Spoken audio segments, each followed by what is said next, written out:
please. I pledge allegiance to the flag of the United States of America and to the republic for which it stands, one nation, under God, indivisible, with liberty and justice for all. Dolly, can you please do roll call? Supervisor Flaherty? Here. Councilman Abbott? Here. Councilman Dean? Here. Councilman Cahill? Here. Councilwoman Cataldi? Present. Town Attorney Genesi? Present. All right, well, we have a pretty robust schedule tonight, and we also have a very robust attendance tonight. I'll be interested to see, Dolly, how many of the attendees stay for the whole meeting. Let's see if we can keep them entertained, I guess. But the first item up, we have 3 public hearings tonight. The first public hearing is a public hearing to discuss correcting and revising the composition of the Shoemaker Road Water District Number 2 and the Clem Road Water District Number 6 in the town of Webster. I'm going to open that public hearing now.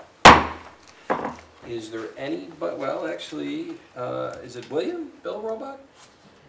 Would you like to get up and talk? Sure. Okay.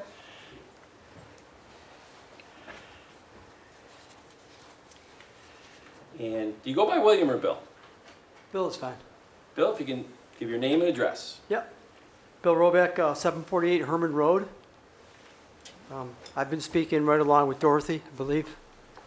I think it's Dorothy, remember me.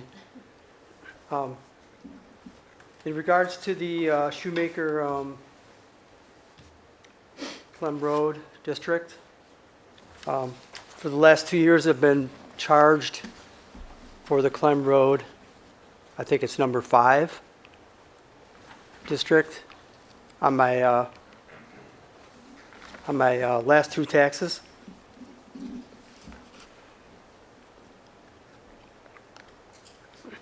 So anyways, I've done a lot of digging and found out through Monroe County Water Authority that I know this, but I've always been tied into the Shoemaker District. I was tied over in 1993. Obviously, so the records got messed up for the last 2 years. And I'm just looking to resolve that. And that's pretty much the notes I have, Dolly. I don't hear you called Dorothy that often. Mary and Josh, is that also the way you understand it, and Charlie? My understanding is that we have basically 4 properties that are involved, 744, 745, 747, and 748 Herman Road. Yep. Of which 2 are, it's a little confusing because they're getting water from one but being billed to another, and that's really the issue. And Yeah. just to clarify, because it took some time to get this straight, but Mr. Roebuck, you've been getting water from Shoemaker Road, Correct. but you've been billed from Clem. Correct. Okay. So the intent of the hearing is to correct the map, among other things, that we are going to take your property from the Clem Road District and put you in the Shoemaker District. That's what you want. And we're going to take Yes, the please. properties at 744 and 745 from Shoemaker and put them into Clem. Correct. Okay. So these are 2 on each, across from the street from each other, correct? Yes. So 745 is directly across the street from me. Yeah. And there's 744, which is next door to me. Okay. And then whatever the other address is. All right, well, the intent is once we do this, we're going to send this on to the Water Authority and to the county and make sure that everything is as it's supposed to be. I know that the other 3 addresses were tied over to the new district because Monroe County Water Authority does not like spaghetti lines.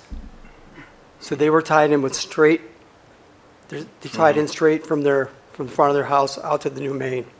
Excuse me. with the exception of me.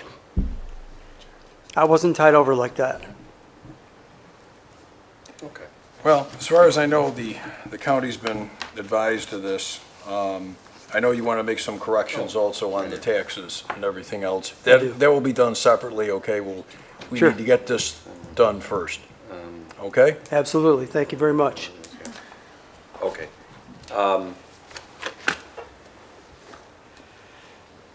In layman terms, we're reversing or correcting an error. Right. I just want to, I want to ask Mr. Artuso, all the people in these two districts have been notified of this hearing tonight, correct? Yes, that is correct. And they've been notified by a mailing Yes, we To- sent out postcards to each property owner? to each property in both of the districts. Okay. Yes. So I just want that to be on the record, that they've all been notified. Okay, Right. everybody in both districts, in both the Clem 6 and Shoemaker 2 have been notified. Okay. So I take it Mr. or Mrs. Hicks is not here tonight, because I think they're the other affected property owner. Just want to make sure. They're not on my sign-in list, but better safe than sorry. If not, I'm inclined to close out the public hearing, which I will. And now, prior to reading in making a motion for a resolution to correct this, is there any other board discussion or questions? All right, any No, comments? as you said, we're correcting an error, and I think it sounds like it's going to, at least the first step in taking care of Bill's concerns. Sure. Okay. Well, Charlie, I'm inclined to read it word for word, unless you think there's a brevity way to do There this. probably is probably you could just, I you want could our, probably skip to the second page. okay, because I would just start at the top of the second page, and that, because that mentions the addresses, the Sure. tax ID numbers, and And I Plenty of really would information. like to see the audience stay for the whole time, Charlie, so we don't want to chase them out with boring stuff too early. But this motion is in order of the Webster Town Board approving a correction and revision of the Shoemaker Road Water District Number 2 and the Clem Road Water District Number 6 in the town of Webster. Whereas it is proposed that the properties at 744 Herman Road, parcel ID 064.01-1-13, and 745 Herman Road, parcel ID 064.01-2-11.1, should be removed from the list of properties in the Shoemaker Road Water District Number 2 and placed among those in the Clem Road Water District Number 6, from which they receive water. And whereas it is proposed that the properties at 747 Herman Road, parcel ID 064.01-2-12, and 748 Herman Road, parcel ID 064.01-1-14.1, should be removed from the list of properties in the Clem Road Water District Number 6 and placed among those in the Shoemaker Water District Number 2, for which they receive water. That is, in essence, the meat and potatoes of the motion. Second. Supervisor Flaherty? Aye? Councilman Abbott? Aye. Councilman Dean? Aye. Councilman Cahill? Aye. Councilwoman Cataldi? Aye. Okay. And I should have said, because we have a couple more public hearings, once the public hearing is closed out, the time for the public to speak is over. So, Bill, I'm doing correction on the addresses you have here.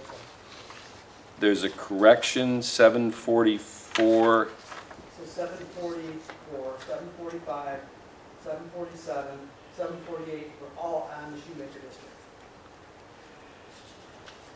3, except for myself, were tied over to the new water district. When they put the new installation in, they put the new main in. They won't get water off. I'm gonna just leave it at this for now, and I'll tell you why, Bill. The third one, if you're, I mean, did did what we just said correct your situation? Yes, but I don't have a third property here, so I'm not sure what the third property is. And our assessor has been working on this, an attorney, so I'm not, when you say third property, I've got, we're correcting 748, which is your property, and 747. David, I think I heard you say that 744 will be on the Clem Road, 745, but they're not. They've always been off the Shoemaker District. When they ran the new water main, because water authority didn't let us get any lines, the contractor said, let's run them out straight from your house. We'll cut it off from the old, where you tied in, and we'll just run it straight from your house out to the new main. Yeah, I gotta tell you, Bill, I appreciate what you're saying, but the assessor gave us a lot of information on this. When the new water district was formed, is it safe to say that 744 and 745 prior to that had not been in a water district? They were in the Shoemaker. They had spaghetti line, they all tied in, went Okay. with the main ended at my house.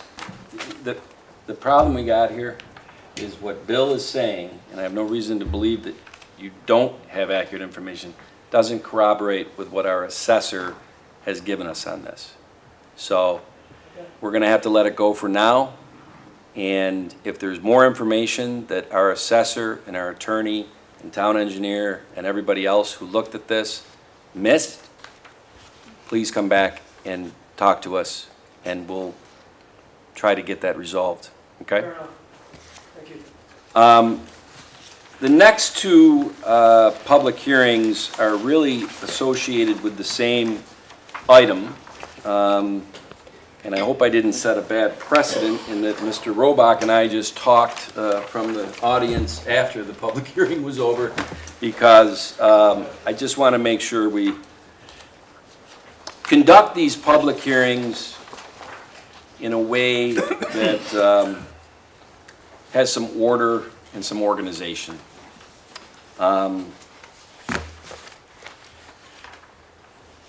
So the next public hearing that has to do with the proposed cell tower at 833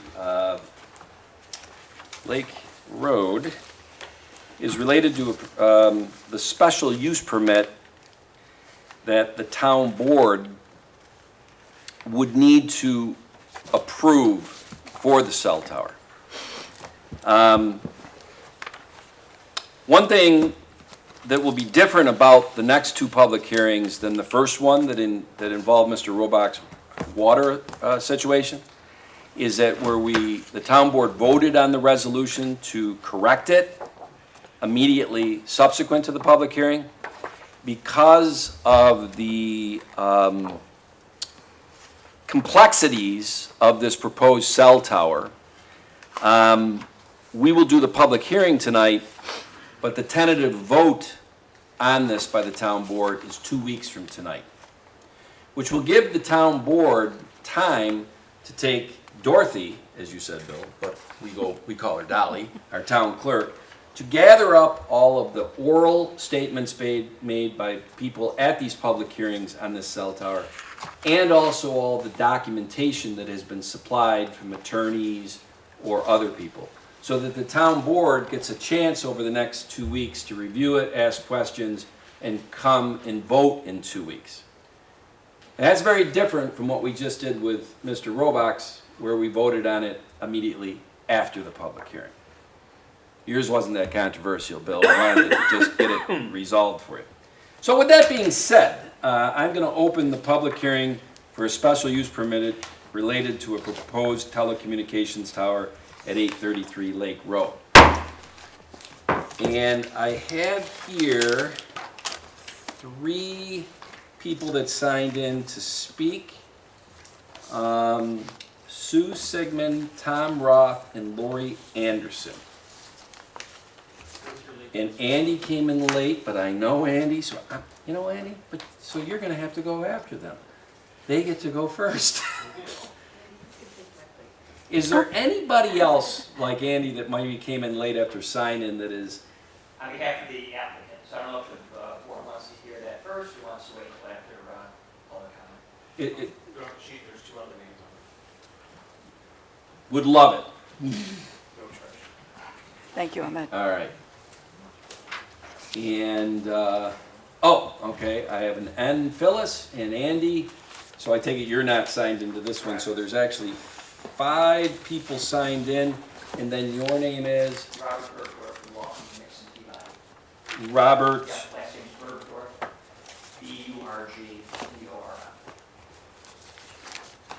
Did you get that? B-U-R-G-O-R-N? Can you spell that again? Yeah, B is in Bravo, U-R-G, D is in Delta, O-R-F. Bergdorf, okay. All right, well, let me ask you something, Counselor. Charlie, I know when there's a case, usually isn't it the prosecution goes first? Generally, yeah. Yeah. They have to prove the So what case, do you yeah. think in something like this? I'm assuming he's for it, and the other 5 speakers, I'm pretty certain, are against it. Who do you think should go first? Well, I think the proponent. You will take the podium, Mr. Burns. Thank you. Good evening. Robert Bergdorf of the law firm Nixon Peabody here tonight on behalf of Verizon Wireless and its tower contractor, Blue Sky. For the record, also with me tonight is Mike Crosby, who's Verizon Wireless's RF engineer, and Peter George, Verizon Wireless's site acquisition consultant. Both of them may be able to answer questions for the board that I may not be able to. Robert, I hate to, and I don't want to cut you off, but since you came in late, I don't know if you got the cell tower hearing guidelines. Being fair, you have 5 minutes. Okay, that's unusual because town law requires us to put this on the record, but, and the applicant is usually treated differently for that purpose. But Okay. if that's the case, then we'll move this along quickly. But Thank you. Verizon Wireless is a public utility, licensed and regulated by the Federal Communications Commission. Certain rules apply. Those are all in the submission that was made June 9th. The exhibits E and F show that we have inadequate service in what we call the Webster Park cell. And the only way to resolve that is to build a new cell site in a technologically appropriate spot. I will gloss right over the fact that, and it's in the materials, so we'll have to rely on that, that sets forth the coverage deficiencies. It sets forth the limited flexibility as to where you can place a cell site and still have it work for the network. Explains how this solves it. The materials show the lack of co-location opportunities. It shows limited flexibility. For a wireless network to work, each cell must be placed very strategically to cover, but not unduly overlap into the neighboring cells. Think of it like a flashlight turned around. As you lift it up, the beam gets bigger. As you move it around, the whole thing moves around. But it fits in, right, it's called cellular, kind of a honeycomb pattern. And if you get too far over to the next cell, it interferes. If you're too far away, it gaps. That is the most simple explanation I can give in this short time frame. Here, we're proposing a 125-foot self-supporting monopole. That's all set forth in the site plan at 833 Lake Road. If you go to pages 11 and 12 of Exhibit E, I assume everybody's got a copy of the application And I we was going to submitted. say, Robert, just so you don't feel like you're shorted, that has been submitted in. Correct, and we submitted all that. town board members have copies of it. And because I'd like to think that we take our jobs very seriously, I know that all the town board members have read it because there has been some questions and comments and this and that. And that if they're unanswered, over the next 2 weeks, we will be asking you. Okay, Or and your I know you can't associates. see this from here, but on pages 11, 12, I draw your attention to. It shows coverage from neighboring cells. It shows the gapping and the capacity issues here.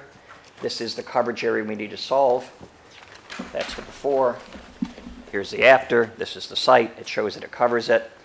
This is the crown tower down here. There's discussion, why can't you go on the crown tower? You can see the crown tower would basically solve in between these two existing towers. It's a whole nother cell. And that's explained further on page 15 of Exhibit E.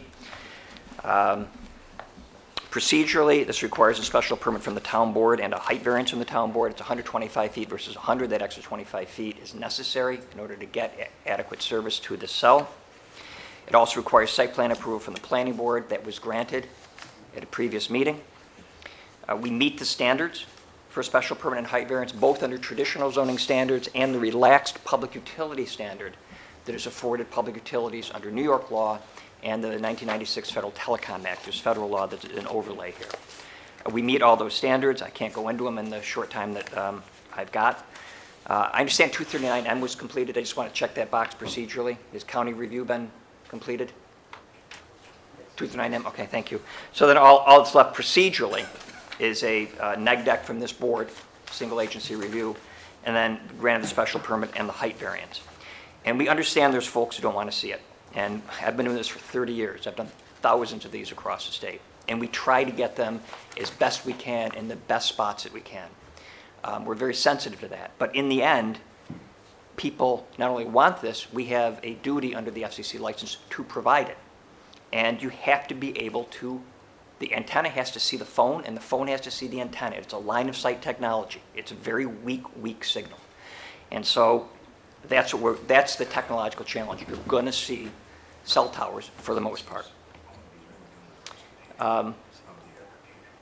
What we proposed here, though, is unlit, it is unguided, it is a monopole at 125 feet, and as these go, that's aesthetically, that's about the best you can do. Beyond that, there is no zoning impact. They don't pollute, they don't make noise, they don't have lights, they don't draw governmental resources. They simply provide this public utility service that people have come to rely on. And I'm not going to have time really to go into much more than that, but. Your presentation is 5 minutes, but the board, while you're up sure, there, if okay, they have yep. questions or any of the town department heads, Well, you may be up there for a few more minutes depending on that. So, I mean, we're not going to shortchange on that if there's questions or things. Well, that's in a nutshell, that's it. We've got a coverage problem. We wouldn't build this if we didn't have a coverage problem. We've got a capacity, a service problem, I should say, because sometimes it's coverage, sometimes it's capacity, or in this case, it's a blend. So we have to solve that. What we can't do is go away. What we will do is try to find a way to solve it in the best method possible from a land use standpoint, as long as there's not unreasonable cost or unreasonable delay. That's what the law says. Sure. And many times we move these. But here, and just having done a lot of these, this is a good site. We're a quarter mile from the nearest home. You know that where this is and what's around there.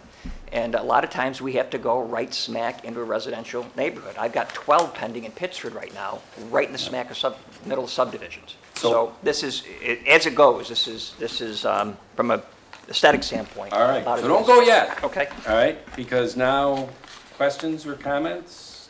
Or to, Should we wait till after the public hearing for that? well, No, why he's no, on I- the no, podium. No, I think you should do it now because Okay. he's All right. making the presentation, so, Okay. yeah.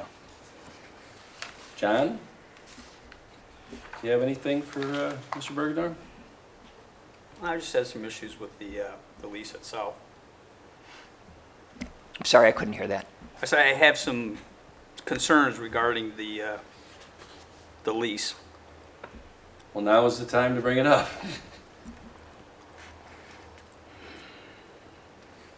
So in section 1, page 4, section 5B, it says landlord grants a tenant the right to clear all trees, undergrowth, or other obstructions, and to trim, cut, keep trimmed, and cut all tree limbs. Essentially, it allows pretty much clear cutting.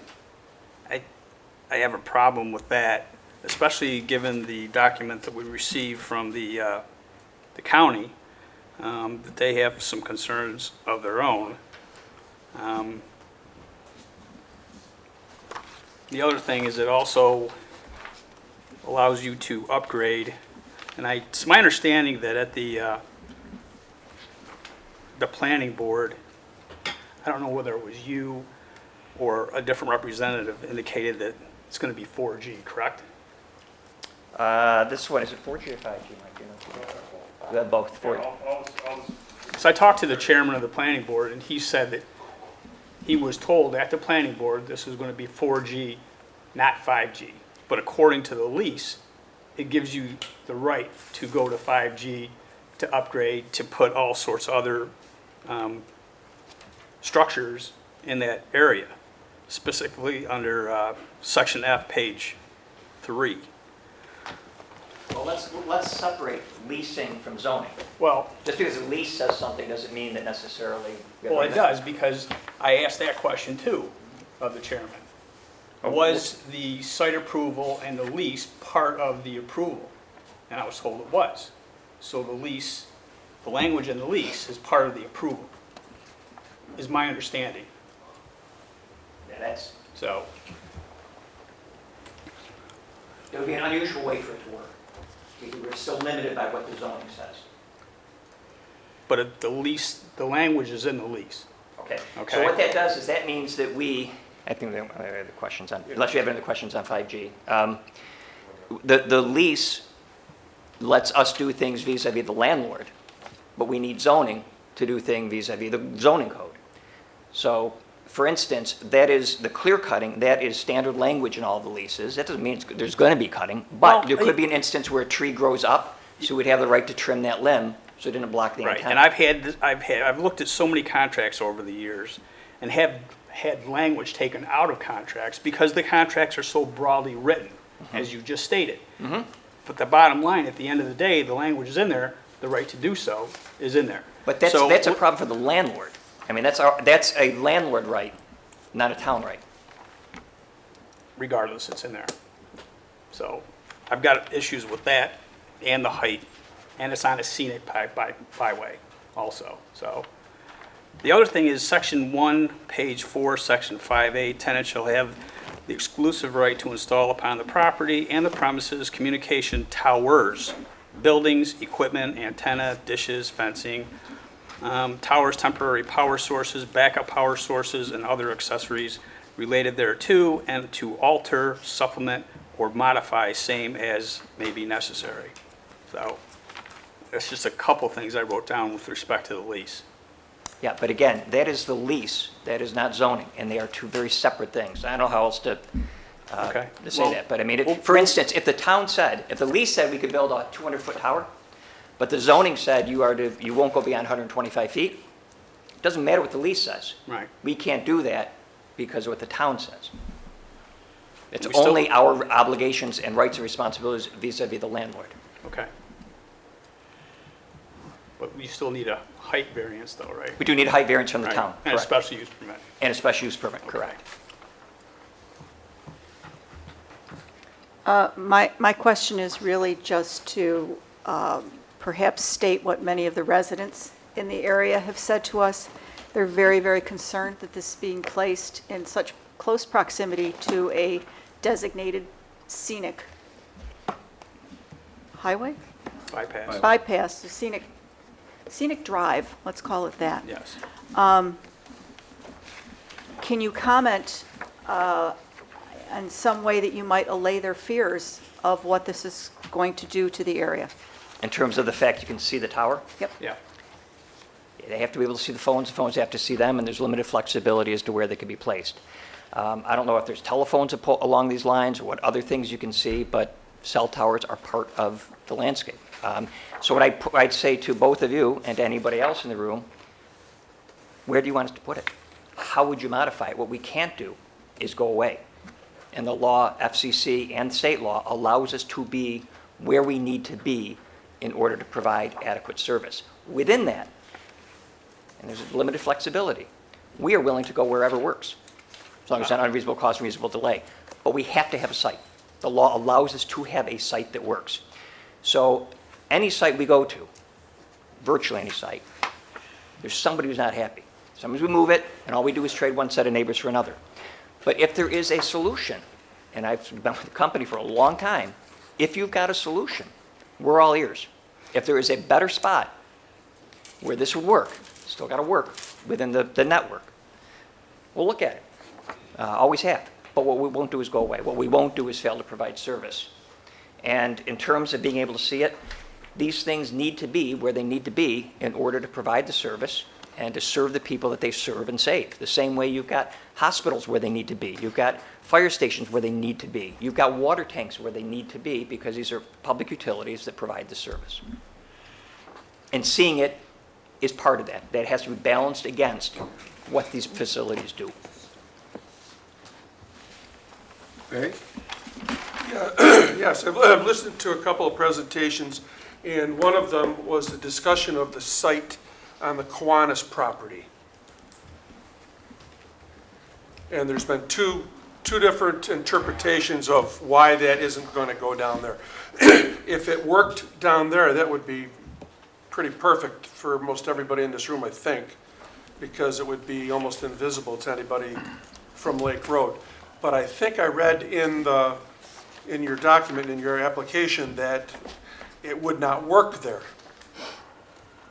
Could you Yeah. speak on that? I don't know where that is on the, My name is Mike Crosby, Verizon Wireless RF engineer, lifelong resident of Webster. It doesn't work at the Kiwanis Lodge, I'm sorry. Had all our Cub Scout and Boy Scout events down there when I was a kid. I'd love to see it there too, but from a coverage and capacity standpoint, we need to be closer to Lake Road in order to serve Lake Road. And the second part of that is we have to be very careful about overshooting into Canada. And I realize that may sound like a silly statement being here in Webster, but from an RF standpoint, when we locate our sites too far south, in order to cover locations along the lakeshore to the north, we have to point an antenna at that. And when we do that, our RF signal overshoots into Canada. So we're within 45 miles of the Canadian border, and when RF hits water, it travels with much less loss. And so that's an interference issue for Canada. So it's two reasons. One, we can't serve the objectives or offload the capacity. And two, because we have interference issues with Canada if we locate too far south and point those antennas to the north. Okay, so to clarify that, you did look at that site, and that site does not work for you? Correct. Okay. Did I read that Was you there had a any site on other South sites Road? in the area that would have worked for you? There's no other sites. We're so fortunate, as Bob has mentioned, to have a large parcel like this available in the middle of the area that we're looking for. As mentioned, you know, we have projects in Pittsford and other towns around Monroe County where we are actually in the neighborhoods. This is actually a perfect location where we're actually able to get back away from the road, away from residences, tuck it back up against a tree line. It's as good as it gets. And like Bob, I've been involved in thousands of sites, and this is a really great location. I know that, you know, when you're the next door neighbor, I know what that feels like. I myself had, for one of my properties I used to own, I had a 250-foot tower with lights, guy wires painted red and white right across the street from my house, so I know what that feels like. And this is very small, relatively speaking. This is only 125 feet tall. The trees in the area are 80 to 90 feet tall, so this is just above the tree line, enough for us to have the line of sight to make it work. It's modest relative to the other sites around town. We're at like 195 at the tower at the bus garage. We're at, I think, 116 at Clum Road at the church. We're at 146 center line over at 4 Mile Creek. So we're tucked right in on the lower scale of those center lines. So this is a modest site, relatively speaking. Okay. The search area, to give the board a sense, the search area at this size for this kind of a network, for the population density of Webster, about how much was it? 1,000 feet? And what's that search area, with that search area? 500 feet? What's the? Yeah, so with a site like this, because of the antenna center line, we don't have as large of a footprint. This is only, you know, going basically from like Baker to Holt. So you're talking about, you know, maybe like a 1.25 mile at the most radius. So in order to fit the site properly, the search area that we look in is much smaller than that. So you're only talking about, you know, roughly 1,000-foot radius for the search area. So we don't have the ability to just move a half a mile over here or a quarter mile over there. We're in a much more confined search area, which fortunately this particular property being large and rural, agricultural in nature, being a tree farm, this just gives us that nice ability to tuck it back up against the forest preserve and keep it away from people's homes, so.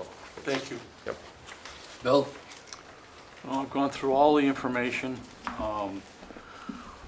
It appears to me, from what I've read and seen, that they don't have another location that'll suit their needs. I'm not happy with it by any means, but from what I've read and seen, my only question is, did they got final approval from the planning board? Is that correct? Yes. That is correct.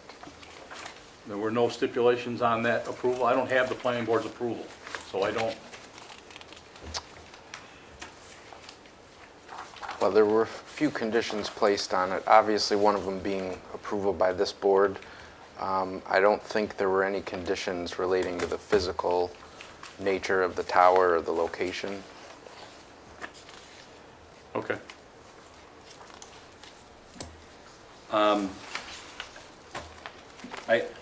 I got, I guess, 2 comments and 1 question.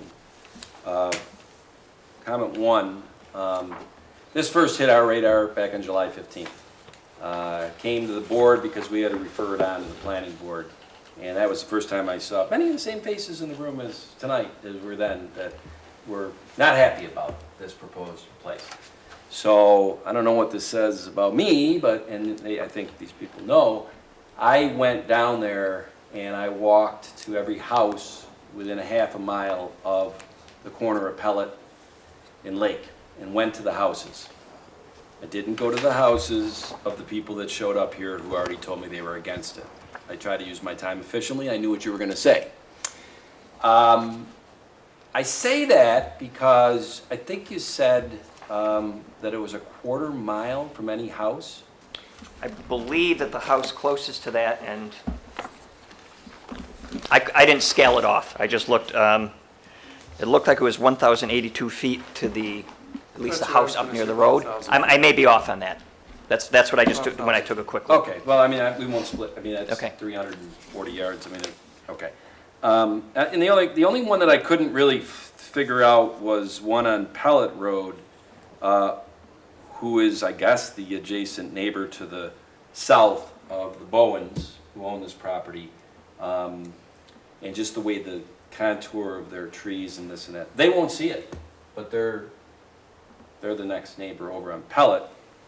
So I just wanted to make sure. I guess it is. It's close to. I did see how far off the road it is, the way it sits, and a lot of that is because the Bowens, I think, in aggregate, have 62 acres over there at that corner of Pellet.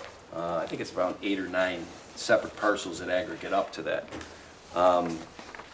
And if you want to just put in the notes, I guess, at some point, regardless of where this goes, the Bowens are looking to talk to the town about locking down that 62 acres to be forever green. And the other comment, because my question was the quarter mile, is I guess you have to see it to believe it. As I was doing my walk down there, 3 times my cell phone had Rome come in, welcome to Canada. And I had heard that happens down there, but I was like, okay, that's an exaggeration of people. It happened to me. I was surprised, and I mean, that's, I found that odd. That will be corrected with this dominant server. What that means is that there is such a weak signal from the Verizon network that this skimming over. I knew is what it being- meant. Yeah. And, Well, this will become a dominant server and would stop there. Yeah. Yeah. I'm just saying that I thought the people who said we need something down there, I get Rome from Canada on my phone, and I was like, okay, that's an exaggeration. They don't get that. It happened to me. I was like, oh, I guess that is an exaggeration. So, thank you. Appreciate, and obviously, as we kind of go through all the paperwork, because now there's other speakers that are getting up to talk, they might have some other documents. Over the next 2 weeks, we might have to come back and ask certain clarification questions, because I feel very confident the board is really doing their due diligence on this, so that the vote in 2 weeks has been very researched. No stone will be unturned, overturned, not unturned, whatever. So, I just have one question. I don't know if you've seen the document from the county that they submitted. Refers to, on page 2, number 4, according to national wetland inventory maps prepared by the United States Department of Interior, this site appears to contain a portion of federal wetland that is classified as PF01A, although a buffer area is not required, is beneficial to the wetland natural buffer of 100 feet. In addition, please note that while the NWI maps are based upon aerial photography and not field data, they are a strong indicator of the wetlands regulated by the U.S. Army Corps of Engineers may exist on your project site. Final verification of location of federal wetlands can only be determined through an on-site delineation. The applicant may need to obtain a permit from the Corps. Have you? Yeah, we're comfortable with that. If I'd known that question was coming up, I would have brought the civil engineer. We have a group that deals with this for every site, and they will be delineating wetlands, and if there's a permit that's needed, they go to the Army Corps. am coming to this one late, but typically it's done even before we get to this point, because we don't want to be in a position where we've got to go backwards. So that should have been cleared internally by now, and I expect that it has, but we could certainly get that answer for you. Thank Long you. and short of it is, any approval should be conditioned upon compliance, full compliance with all federal and state laws, which obviously we would comply with. Okay. Thanks, guys. I don't know if any speaker is going to raise any issues that the board hasn't thought of yet, but if the board would like us to respond to any new issues raised by speakers, obviously we're happy to do so. Thank you. You just took the words out of my mouth. Don't go too far, because there might be something that comes up from one of the, I think, 5 registered speakers who like I said, I think are all going to be voicing their concerns or being against it, so we might need you guys to answer some things that are brought up. I was hoping I could provide very brief clarification on one thing that came up that I didn't get a chance to answer, which was the question about 4G and 5G. I remember that question coming up previously when a previous counselor had asked it of me, and the answer that I provided him was the site is not going to be a 5G millimeter wave site like what you see being deployed in the cities. It's primarily a 4G service. But similar to all sites that have transitioned from 1G to 2G to 3G, there is an evolution of the network. So I just wanted to provide some clarification.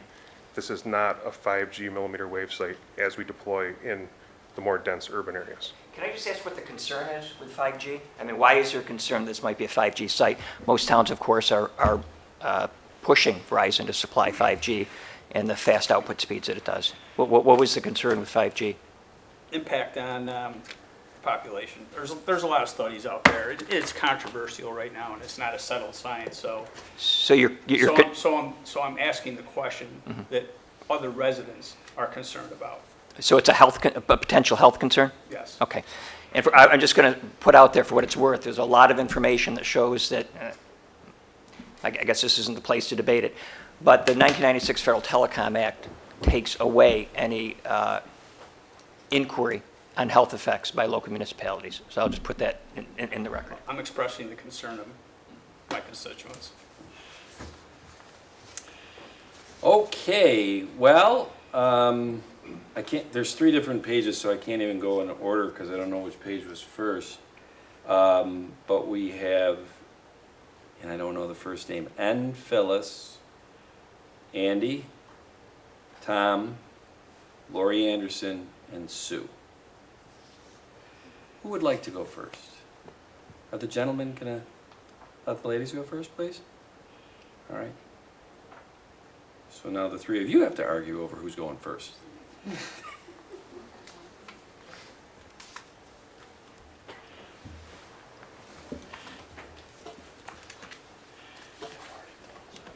And if you can give your name and address, please. Lori Anderson, 810 Lake Road, directly across from the proposed site. I was looking at the document that was referred to earlier. I am opposed to this particular site. Yes, I am a neighbor, and it's personal. The 5 sites, this was the first night that I got a little more definition of to why the Kiwanis site wasn't acceptable. I'm still not quite sure I get that. But the other 2 sites, as I had mentioned previously, that were proposed, they were sent a certified letter which was not answered. So basically, this was the only site that was considered. It was an orchard. A lot of the trees have been removed, so with not knowing exactly where this tower is going to go, it's not hidden in an orchard because now, currently, a lot of that orchard is missing. I don't know what the intentions of the landowners are, but currently a lot of this area on the corner of Pellet Road is currently used for a construction site, storing of the materials that are needed for the Lake Road project, as well as a lot of equipment. So if a person was to go to this particular site at this particular moment, they would see a disaster. Why not put a cell tower there? This is not what this area has been for most of my lifetime. This is supposedly going to get cleaned up. I have confidence. The corner of Whiting Road and Lake Road was also used as a construction base point, and that was cleaned up adequately. So I'm sure that this will also, I am hopeful, will return to a more natural state. So at that point, if this cell tower is built, it will be noticeable.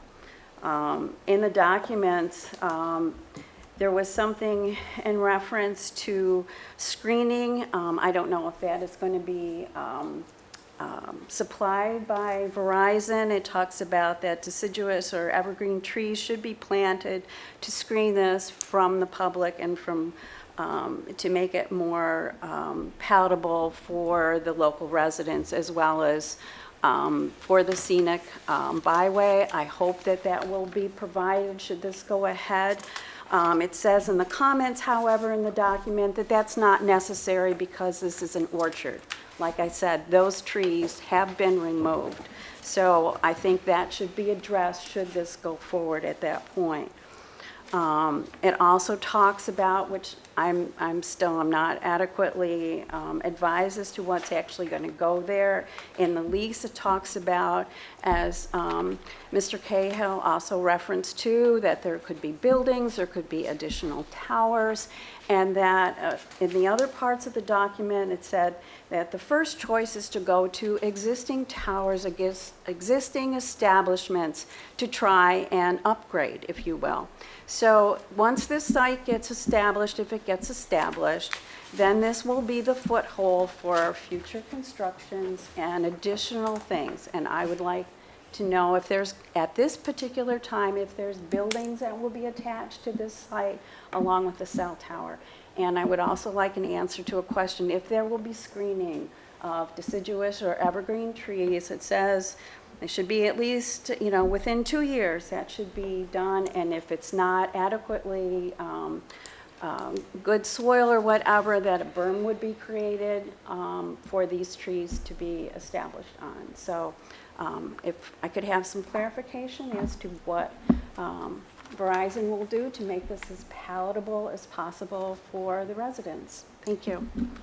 Thank you, Lori. And I did, Josh, and I don't, is the pictures, the rendition of what you'll see on this tower on our website?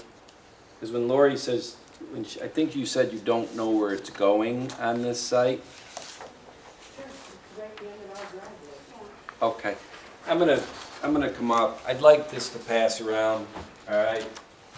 This is in the application package.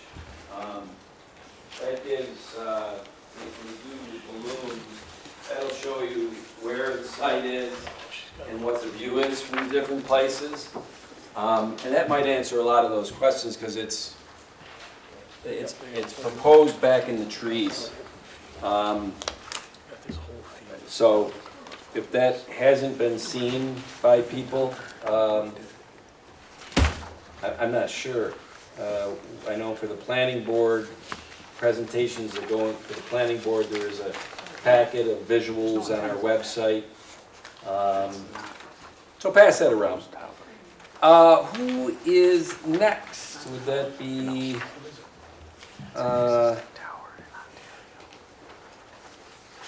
Sue? Okay.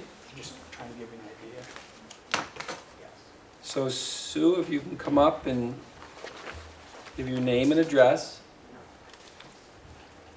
Hi, my name's Sue Sigmund, 810 Lake Road, Webster. No, I'm sorry. There. Lori, are you 810 also? Oh, that makes sense. I'm like, wait a minute, somebody wrote down the wrong address. No, I You know can where I live. strike that from the record with their sisters. Unless they want that in there. My question is, will there be interference from this at all? Is it outgoing things too?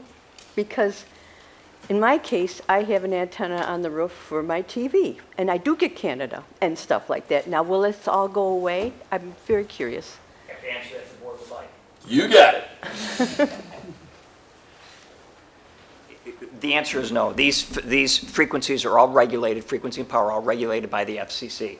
Should there ever be, and I've yet to run into it in 30 years. Should there ever be an interference issue, it means one of two things. It means either there's an equipment defect, malfunction, that we would want to know about, and the FCC requires us to correct it, or somebody else has an equipment malfunction and they're interfering with our signal, in which case we would want to know it, and we would want to have the FCC make them correct it. Yeah, and that's what it is. And so all these frequencies are separate. Should there be a problem, and there shouldn't be, that means that there is a malfunction somewhere, which has to be corrected under law, under federal law. Thank you. And I'm looking at the pictures that were sending around, and, you know, they show the trees, and there's this big tower. I mean, I know you said you're not putting any lights on it at the moment, but will this change? No. Lighting is regulated by the FAA. We're not allowed to put light, nor do we want to put on lighting, unless we're required to do it by the FAA. And the only time you have to put lights on a tower is if you exceed 200 feet AGL, which we don't do, 125 feet, or you're in an approach slope. There are instances where if you're very close to an airport, you get an approach slope. Neither of those two things are here, so there will not be lighting or FAA strike. Next question. Okay. We have a lot of trees that fly at night. I hate to say this, but You gotta for speak people in the at home, microphone. I'm sorry. it's nice that you're having a very nice We are. discussion, but nobody at home can hear you guys. Sorry. And I don't know if you guys can hear it either. The next thing is, we have geese that do fly over the orchard at night. I mean, I'm out with the dog a lot, and they are flying there. Will this be a problem? Will we have geese that are going to be running into that? What do you think? You're gonna get your exercise there, my friend. Yeah. Avian kills have come up over and over and over again. They came up more in the early 90s. And the long and short of it is that these do not cause avian kill. And one way we know is because back in 30 years ago, when this was a thought that this might be an issue, there were studies done, surveys done, and they didn't find any avian kills in and around towers. This is not Pellet Road, this is. No, that's 1183 Lake Road. Welcome Road, this is down in Ontario. Yes, just to clarify, that is an existing tower that was approved in the town of Ontario. Did I give out the wrong pictures? Yes, I believe you did. This is the one that's on the corner by Slocum, right? Correct. Wait a minute. Is that a similar height? They gave us that for similar locations. Ah, Yes, With no antennas on it. correct. That one was just constructed last year. I provided it to the board just to give them an idea of what something I similar would look apologize. like. I thought it was the copies of what was in the packet that showed there. Okay, because those are, I got it. These are the balloons. The pictures of, okay. Correct. There are renderings of this particular site that were included as a part of the application package, and they are on our town website. Correct. That's it. Yeah. Okay. Well, now you can have that nice pictures unless you want to give them back. I thought they were just replications of what's in this package. Jess, sorry about that. Okay. All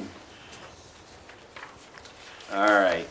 Andy, is your sister here too? Because I see two 820 Lake Roads.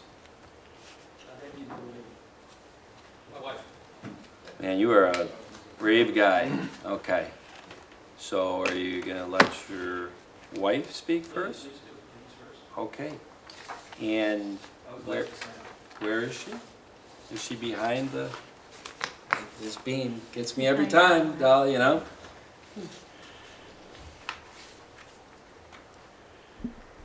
I'm Nanette Phyllis, 820 Lake Road. I don't want to repeat what everyone said and what Andy's here to say, but I'll provide my jaded opinion after having lived here for 27 years. After listening to all of these meetings, it seems to me we're here to do what Verizon says we should do, because they can't even tell us if it's a 4G or a 5G tower, lost in the semantics of where it belongs.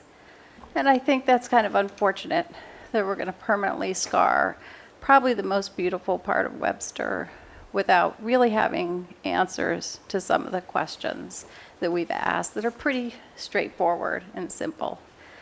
Is it a 4G? Is it a 5G tower? And then they get in the semantics of why that even matters to us. Well, can't they just answer the question? And is there going to be some sort of barrier with trees that are put up or not? Well, it's in the lease, but that doesn't mean they'll do it. So I'm just here to say I understand that you guys will be doing your best to sort this out, but I really have very little faith and confidence. We're not here to argue that, boy, aren't we lucky we're just getting one tower and not 12 like Pittsford. We're here to answer the question, is this proper for Webster? Thank you. Thank you. Thanks, Annette. Well, that leaves Andy and Tom. An arm wrestle?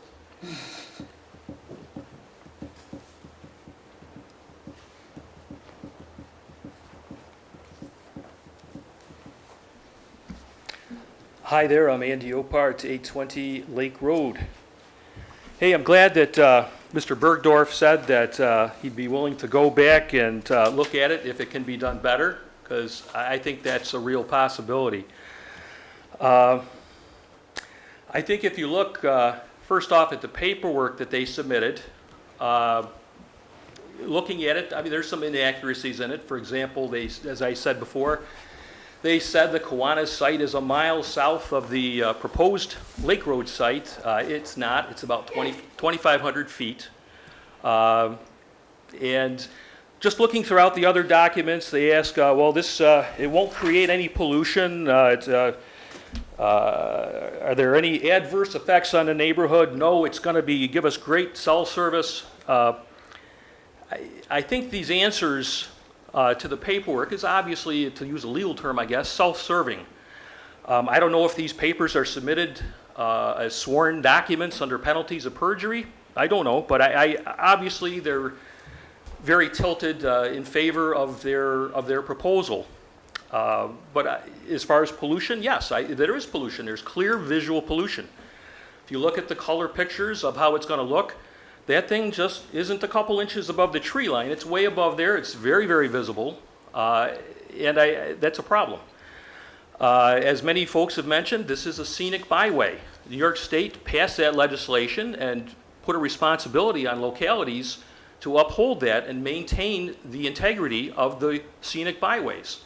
This tower that is less than a quarter mile away, it does not maintain the integrity of the scenic byways. It is a blight. It is a scar. It does not reflect the intent of the New York State Legislature on that topic. As far as the issue of has Verizon thoroughly explored all the alternative sites, I really don't get that feel from reading the documentation. I get the feel that our friends at Blue Sky Verizon came upon this site, and I know it was at least a year and a half ago, maybe 2 years, maybe more, said, wow, this is a great site. We got somebody who's going to lease to us. It's easy to get to. It meets our technical guidelines. Hey, forget it. This is the spot. This is the bomb. Let's go for it. And I think all the other so-called sites that they explored, I think were more of an afterthought. That's the impression I have, that there was not vigorous evaluation of all the alternatives. And I understand that. I understand. Verizon Blue Sky wants to do what's easy for Verizon Blue Sky. That's human nature. That's rational. I understand that. But it is the duty of the town board to thoroughly look and evaluate. Are there potentially other options out there? Is there something that provides better balance, that allows these folks to upgrade the cell phone service while not being such a big negative to this neighborhood? So again, we've got the scenic byway. We want to protect that. We've got lakefront property. There's $10 million worth of property on that lakefront. Guess what happens to property values when you put this big, ugly tower up there? And again, for me, it's less than a quarter mile from my house, and most of the others, it's about a quarter mile or so. It's easily visible. It's right there. It's a problem. And so I would encourage the town, and I understand the attorney says, well, you've got to respect, we're a utility, and there's this Rosenberg court case, and you've got to sign off on this and allow this. Well, I think that's kind of a half-truth. Yes, they are treated as a utility, and that means the town cannot outright ban cell towers from the town, but the town can restrict and limit so that there's balance between the interests of the cell phone folks and the interests of the property owners and residents of the area. So I'm asking the town, our elected leaders here, to really carefully evaluate this and consider, maybe you gotta go back, maybe you need some more time, maybe we need to table and adjourn this to allow the Verizon folks to really demonstrate that they have done due diligence and for a fact that there really is no other possible option, not just the easy option for them, but maybe there's an option, it's a little more work for them, but it's off the Lake Road Scenic Byway and it's not doing so much damage to property values. So again, I would ask the town to do that, to, if we need to delay this a little bit, to go back to Verizon and more carefully see what other options there are. I think then it's going to be a win-win if we get it away from that prime real estate spot, and so they can have their better cell phone service, and we can protect the interests of the Scenic Byway and of the residents on Lake Road. Thanks, Andy. Thank you. Thanks. I just wanted to add one of Andy's points. If you read into the Great Lakes Seaway Trail, one of their goals they have delineated is to protect and enhance the scenic, natural, and cultural resources of the Seaway Trail region. So I just wanted to add that.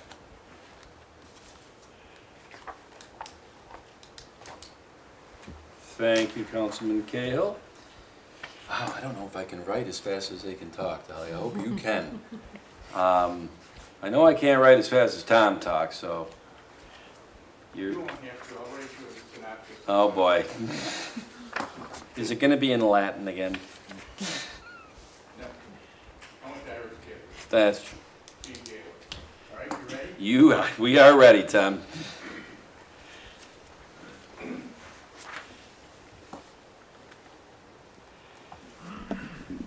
Good evening and thank you. My name's Tom Roth. I live at 800 Lake Road. And thank you first for the communication's great. You guys sent postcards out. You guys have been emailing, and it's a big help for us, and we want to thank you for that. I have a couple of housekeeping issues first. Tom, you might want to charge your battery up. I've been here 12 years. I can't say I've had any more than 3 or 4 roaming issues, but that might be something you want to consider. Secondly, I agree, Andy, and I have a tremendous amount of respect for Verizon and their due diligence. I do have a couple of concerns. One is you will not find a better site. Go down the road, turn right, plow it, do it, put it in. It's simple. And I understand why it's such a enviable site from a business operation standpoint. But I want to talk about something that I think is easily glossed over. I wrote a letter to the board about 2 or 3 weeks ago, and I shared an experience I had in the big woods. And I think, and I hope you've all read it. Yeah. It was about stewardship. And stewardship is your greatest responsibility. You're stewards to the town, you're stewards to the residents of the town, you're stewards to the history of the town, and you're stewards to the legacy and the future. It is tempting to jump to the technology side of the equation. Gee, I didn't get a call. Cell service is bad. I think there's something that we have to look at much more strongly. And in my letter, I said to you that Tom and Georgia Gosnell felt very strongly about the legacy of this village and this town. Very strongly. To the point that my next door neighbor bought their house. I bought my house from the Gosnells. They asked a couple of very easy and specific questions to me. Tom and Aaron, we've known you a long time. What are you going to do with the house? I said, we're going to remodel it and live in it. You're not going to tear it down. No. Thank you. We're all set. That was it. When they met with Mark and Marcia Seward, that whole piece of property was drawn up for 9 different lots. 9 lots. They sold it to the Sewards because they were keeping it intact. They took less money, but they sold it to them so they could keep it intact. They were stewards of their property. And they made sure that people that they passed it on to, not sold it, passed it on to, were stewards also. They're stewards of the big woods, the big field, all of it. We're blessed. We are absolutely blessed to have this opportunity here in our town. It enriches our town. It enriches our culture. It attracts people to our town. Is a cell tower important to have there? In some people's mind, it is. In mine, it is not. It is so far from important to me. And I would think that many of you would think the same thing. I understand the logic of not in my backyard. I get it. This is not in our backyard. It's in our community. It's in our trust. It's a Genesee Valley Land Trust. These people feel strongly about what we have. Towns would die to have the town, the opportunity of the assets that we have a stone's throw away. I find it hard to believe, but I'm not saying they haven't. And please, I want everybody, I find it hard to believe that that is the only spot that the cell tower will work. I find it hard to believe. This is 2021. I find it very hard to believe. Now, it may be, but I would think that another part about it is it's very convenient. And I also wanted to ask a question, Tom. You mentioned that this is a part of a thing to lock up that land. What does that mean? That the Bowens, and I don't think that it's, confidential at all, they would love to see the 8 or 9 parcels that aggregate up to 62 acres that they own there on the corner of Pellet and Lake be put into some structure that there will never be development there. And they have, because I went to every house, including theirs, and they said, look, this helps us keep this green, but we want to talk more with the town and the school district about some historical aspects and having a learning center there, and we're in the middle of dealing with a green space committee and the Friends of Webster Trails on a referendum for 2022 that we're pointing toward for the purchase and donation of land. So this could be a trade-off. I didn't say that. I know you didn't. That's why I said it could be.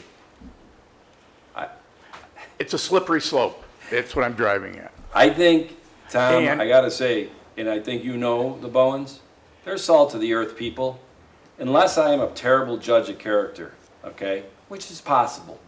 I believe them when they say they'd like to see those 62 acres, not having to sell it, keep it in the family, and keep it green, and not developed. Okay. There are challenges in the world that they have on that, and I said, look, we'll sit down and talk to you. There's no trade-off. That's not for or any of us anything. to legislate or to litigate, or that's their issue. The facts of the matter on the table today is a cell tower adjacent to a piece of land that's part of the Genesee Valley Trust. And my point that I made earlier, and I feel strongly about it, as you know, is that this is an absolute gem and should be taken and coveted and nurtured for the residents, not only today, not only tomorrow, but for the future of our town. So I ask you to consider that strongly, and I want to thank you again for your time. Thanks, Tom. You've all been very generous. Thank you. any comments, questions from the board before I close out the first public hearing? Yes, the topic that was just discussed, I think whatever decision we come to, whether that land gets developed or not, has not got a thing to do with what we're talking about right now. It doesn't, and Barry, I'm glad you said it. It shouldn't have been said. I just want to, Tom asked me a question. Yep. I may not be a lot of things, I may be a lot of things. I'm going to answer somebody's question when they ask me. Okay. You brought it up, I didn't. But you asked the question. So we can play Okay, let's tennis just all leave it day there. long, Tom. You asked the question, I answered it. So, what time did the public hearing start? I got a question. 7:40, well, we're not done yet. In section E, page 14, I was wondering, what are the FCC restrictions on emissions toward Canada that disallowed utilizing the Crown Castle facility at 790 Herman Road? There are FCC limits in terms of power and frequency. I can't tell you what they are. I need to have. Okay. And I don't know, Mike, you know those off the top of your head, but. And specifically related to the Crown Castle location, it's simply not geographically located for us to be able to fill in the coverage. And there is in the end of the RF justification maps that show how that particular location does not fill in the gap. It doesn't cover the primary objectives. As far as how that affects the Canada question, the further, so the site that we're proposing is somewhat in the shape of a T. Okay, so you're going to have a sector point in east and west on Lake Road and one to the south. When we locate the site too far south, that's called a null. So the null is tolerable if we're close enough to the lakeshore. If we move too far south, we can't have that type of a null between sectors. We have to end up pointing a sector towards Canada. And that's unfortunately where we run into trouble, all along the lakeshore. It's not exclusive to Webster. Does that also interfere with the site to the southwest? If the Crown site, because of its location, is too close to the existing Clem Road site, so there's a lot of overlapping coverage between the two. And when that happens, we actually degrade, because every LTE site all uses the same frequencies. So Clem Road and the Webster Park site, they're going to be all the exact same frequencies. That's just how LTE works. So those same frequencies, when they're too close together, they actually interfere with each other. So that's one of the other problems with the Crown location. Is too much overlap causes interference. Not only does it not fix the problem area, but actually degrades other areas that would otherwise be okay without that site being too close. That comes back to the honeycomb pattern that Bob was talking about earlier, and why it's necessary to be located specifically in one area versus another. If you look at Exhibit E, we show where the Crown Tower is, and you can see that it's actually in between this proposed site and the site to the southwest. So it's a whole other cell, honeycomb cell over. Was any consideration given to Webster Park, or is that too far down Lake Road? In what regard? Location of a cell tower. Location, so on the county park, that you're not allowed to place a tower. I mean, I don't know the legalities, there's parkland delineation. How is it from an RF standpoint? We'll be able to cover it much better once we have the site. So a lot of those parkland areas, all the trails that were being referenced, you know, I think about, you know, my kids out there geocaching with scouts and somebody falling down a hill and breaking a leg and needing to call 911, and if you can't, you know, there's other sides to the argument of, you know, impacting the park area. Everybody's entitled to be able to use, you know, emergency services. Thanks, guys. Yeah, I would just offer one thing if the board would like from what Mr. Roth had suggested, and I'm sorry, I didn't get the other gentleman's name, but they both suggested there's an alternate spot, and one gentleman said he felt there was just a better spot. I encourage both of you to read Exhibits E and F of what was submitted, and read those thoroughly. And if you've got a better suggestion that talks about the parameters, I encourage you to call me. My number's on there. And, you know, we'll look. And sometimes we do find it wouldn't be the first time. But we can't just go away. And you can't just say there must be a better site out there. You're going to have to come up with an alternative. We will check that alternative. And I encourage you, if you do want to do that, to do it soon, because we have a federal shot clock that ends on November 7th. I understand that. We're not engineers.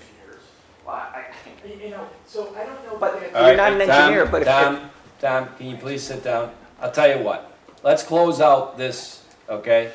Let's close out this one. And I can't believe I'm about to say this, but we have a second one. We did say, hopefully we're not gonna sit here for another hour and basically hear the same thing that we heard in the first meeting. If there's new information that is specific, basically to the height of this, that's what will be in the second public hearing. But for now, this public hearing, per the proposed telecommunication tower for a special use permit, is closed. All right. Now, Charlie, can I rattle right in? Sure. All right, I am going to open the public hearing for a height variance for a proposed 125-foot tall telecommunications tower at 833 Lake Road. Does the applicant want to speak to it, particularly to the variance? In the application for the height variance, there is a section that shows how we meet the standards for a height variance. And the reason for that is to provide adequate coverage. There is no reason to build this taller than is necessary other than to get service. There's no advantage to build this tall. In fact, there's a disadvantage to build. It's got to be at the height it needs to be in order to provide proper service. So in a nutshell, that's what you see in here. And that's why it's 25 feet higher. That's what's necessary. At 100 feet, it fails. And Mr. Crosby's here to explain that in greater detail if the board would like. It's all set forth in the application. And we meet the standards both under state and federal law for that. Would the board like Mr. Crosby to up there to ask any questions on that height? No. Okay.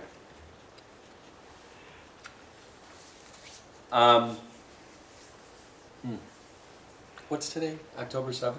Mhm. Wow. I wish I would have put together a timeline of what has happened since 3 months ago on, I think, July 7th when the application first came in. I'm going to close out the public hearing. I got to tell you something. I'm proud of the due diligence that is being done on this. That's the best I can say. Before you close, make sure there isn't anybody that wants to speak on it. Well, the people that signed up to speak have gotten up unless... I actually have a couple items that are non-duplicative, if that's all right. Andy, jump in there. I never want to be said that I shut you down before you were done.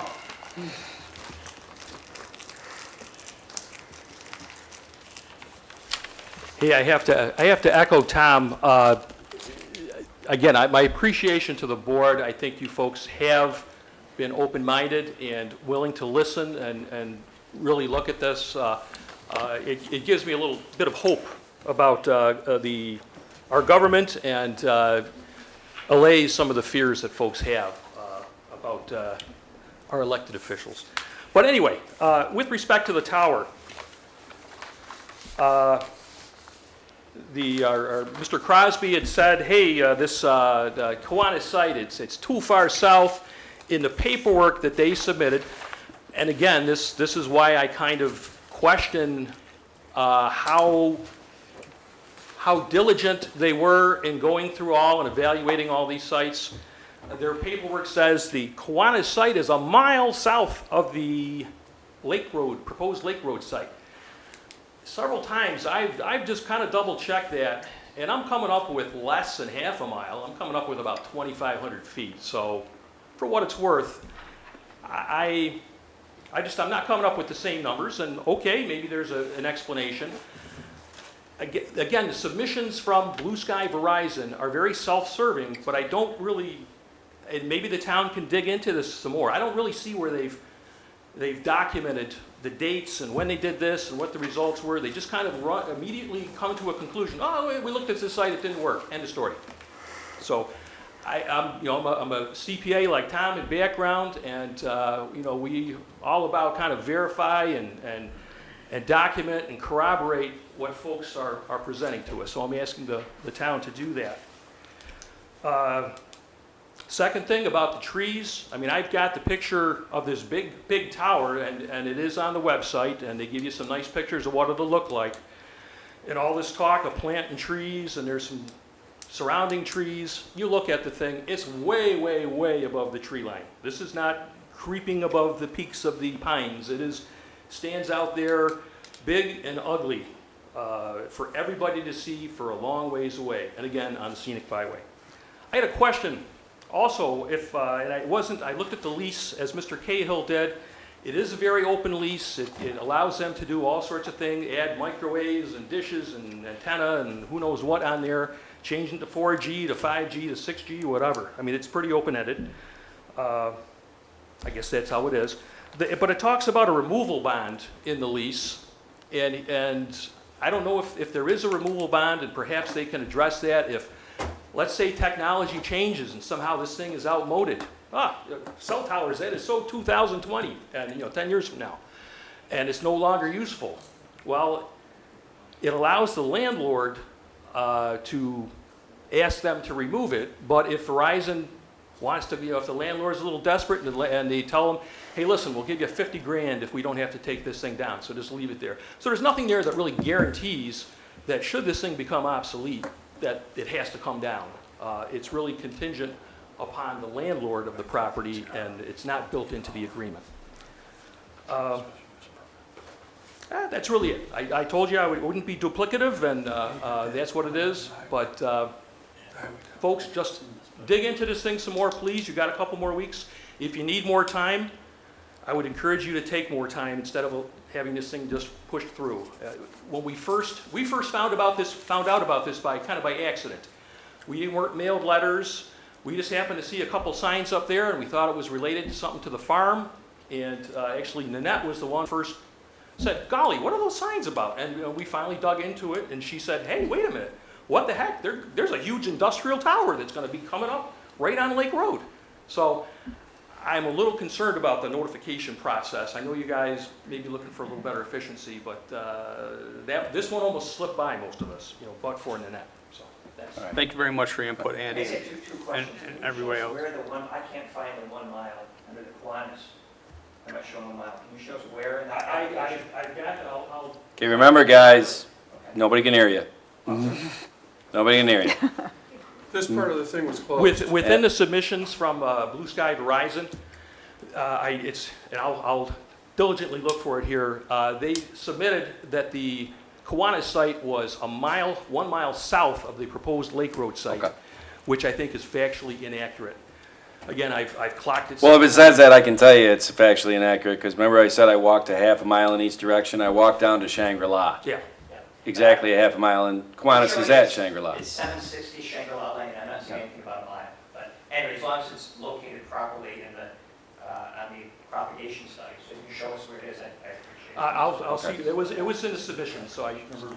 Okay. The other question I had for the town was, is this tape or is there a transcript? Yes. Yes. Yes. All right.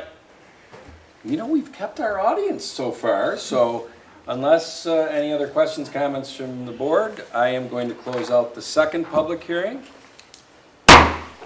And 2 weeks from tonight, tentatively, we are scheduled to vote on the, the Variance. special use permit and the height variance.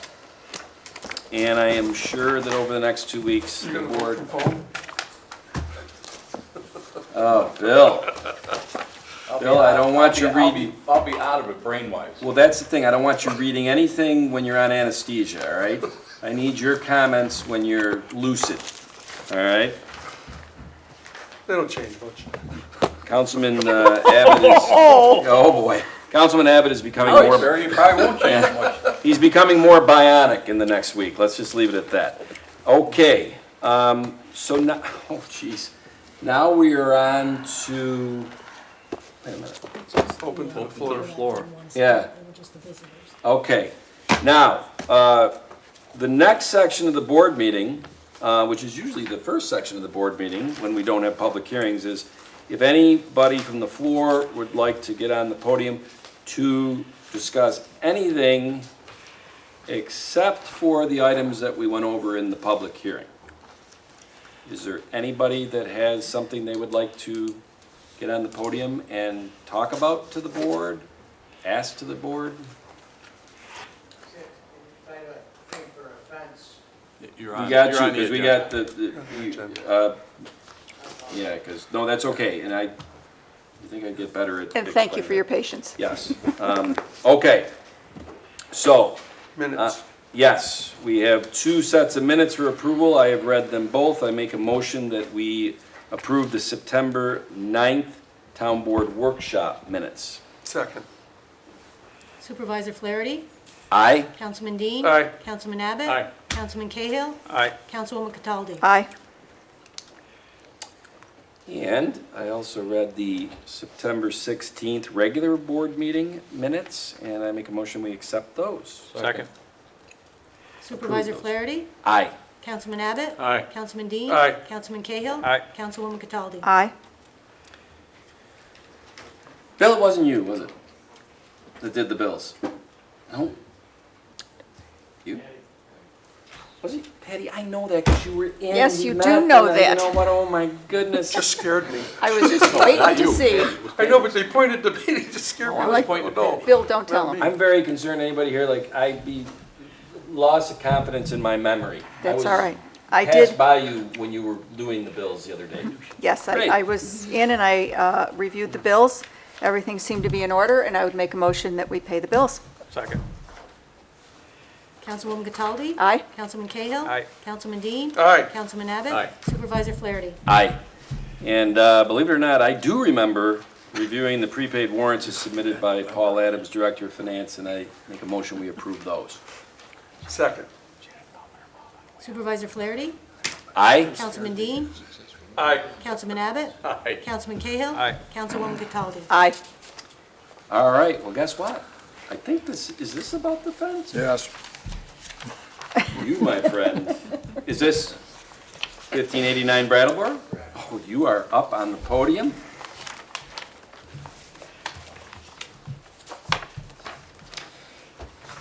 And if you can give your name and address, please? Yeah, my name is Tom DeLeo. I live at 1589 Brattleboro Drive. We're new residents to Webster. We were looking to put a fence up on the property. After we purchased the house, we found out there was a couple of water easements on it. And so that's when I started investigating with the town what exactly that meant, because I didn't know that. I've never dealt with that. I tried to figure out how we could get a fence without causing any problems, especially being the residents. I spoke with Pat, the highway superintendent, I believe, and he had come out to check the property and to see if we can come to some sort of agreement that he could put forward to the town that wouldn't cause any problems. I believe we came up with something that is suitable, and that's why I'm here tonight. Okay, thanks, Tom. And I just noticed, I remember this. You were in the process of buying the house when this first came before us, and I think we didn't table it. We canceled it because you hadn't closed yet. Correct. And so did you guys notice the last page where Pat Stevens, back in early August, our highway superintendent, said your plan looks very feasible, but we have to loop back with Pat for a formal letter. Did we get a formal letter? I've got a letter. Copy. Did we get a formal letter? Where the heck? Mr. DeLeo, are you the owner, or are you with, an owner with your wife, or is your My wife wife and the I. owner? Pardon me? Me and my wife, correct. You both are the owners? Correct, Okay. And her name is Lauren? yes. I got it. Because if it's approved, I will prepare the documents and I'll send them to you for Okay. your signature and your wife's. Okay. All right. So there is a letter from Pat Yep, Stevens no, I see it now. talking about a 10-foot gate in the aluminum fence section as shown on the sketch. The gate and removable nature of the split rail fence will allow adequate access to the area along the drainage course so that it can be maintained as needed in the future. Okay. Well, now that I saw Highway Superintendent Pat Stevens' letter, I don't have any other questions. Barry, Bill? No. As long as everything's okay with Pat and with engineering, DPW, I'm good.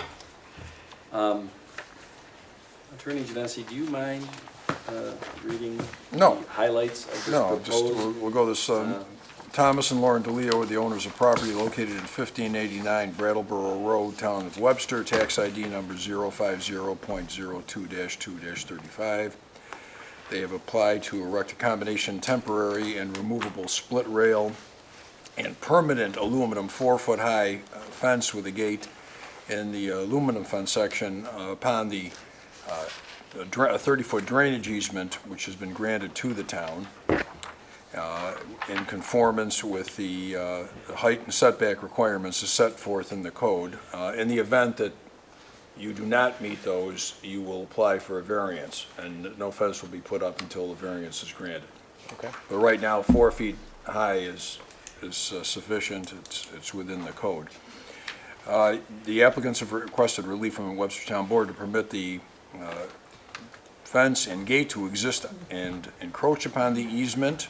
The Town Board has the authority to grant the relief if the Town Board feels that there is limited detriment to the town, and considering all other relevant factors, the board can allow the construction of the temporary and removable split rail and the permanent aluminum fence and gate to exist upon and encroach the easement affecting 1589 Brattleboro Road, Town of Webster.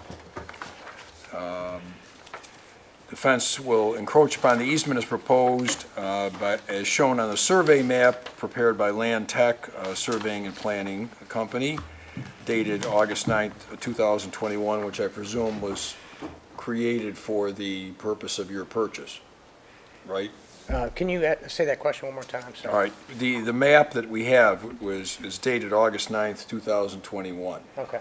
And that, I assume, was the survey map used for your purchase of the property. There was 2 survey maps. The one when we closed, and I had gotten one through the Freedom Information Act.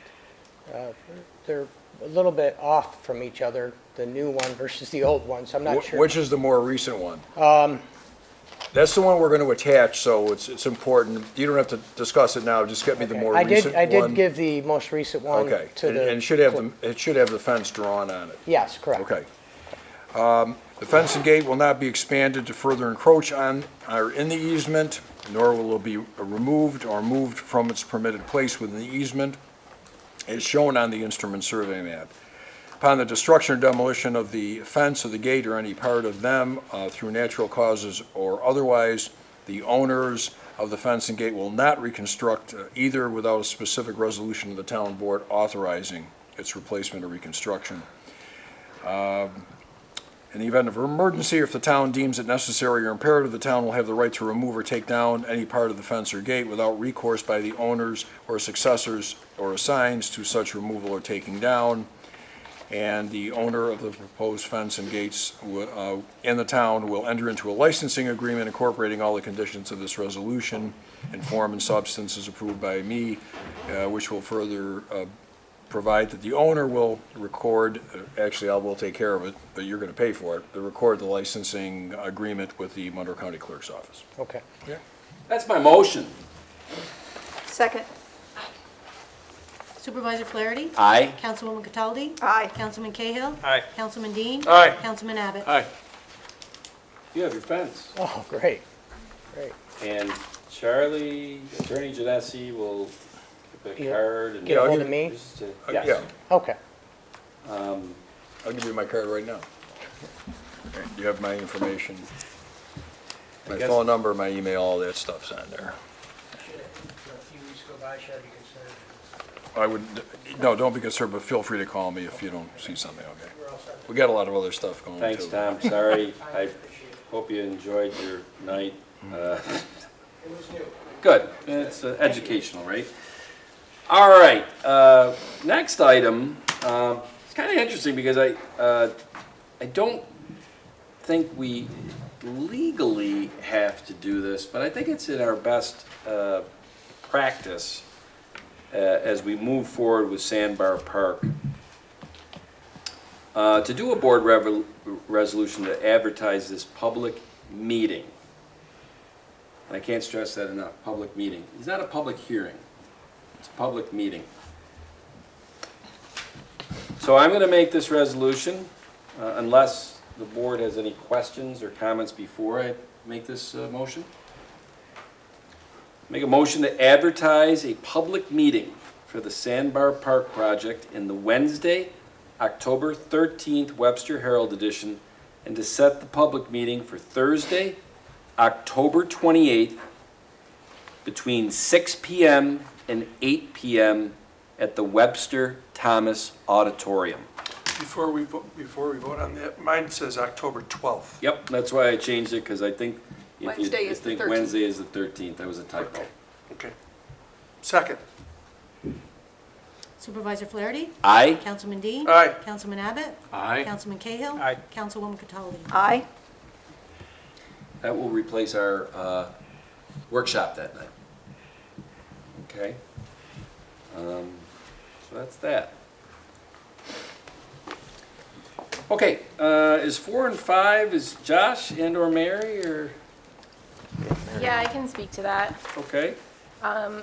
So, and Councilman Dean, you can correct me if I'm wrong.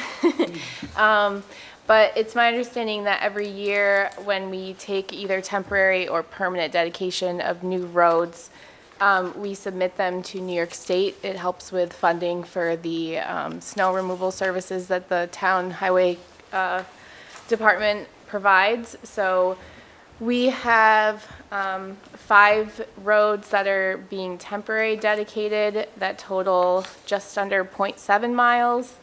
And then 2 roads that are being permanently dedicated that total about 0.45 miles. And the difference is that the temporary dedicated roads have not been topped with their final pavement. So there's still being construction done in those subdivisions, but there are residents living within them, so that's why we take temporary dedication. And then the permanent dedication is after the road has been topped and either all or the majority of the homes have been built and sold to residents, so.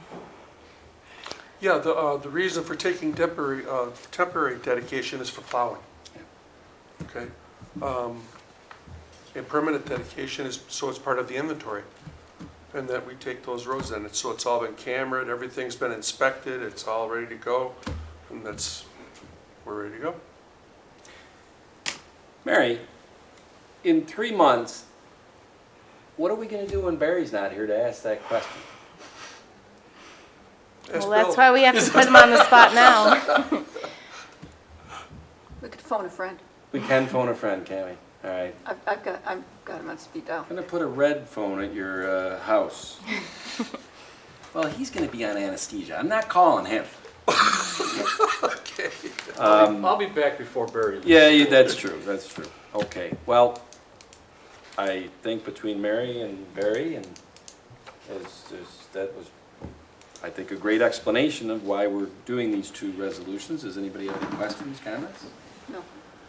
Okay, then I would, Charlie, is it best to make the motion and name each of the 4 roads? 5 roads? Yep. Yes. Okay. So I make a motion to consider taking temporary dedication of the following roads. Briarwood Section 2B, the street name is Woodsview Drive, and it goes from Woodsview Drive to the cul-de-sac, approximately 0.07 miles. Second road is Stonebridge subextension to section 4. The street name is Shallowbrook Terrace. It is approximately 0.11 miles. The third temporary is Stonebridge subextension section 5. It is Shallowbrook Terrace also. It is approximately 0.08 miles. And the fourth is the Meadows section 5.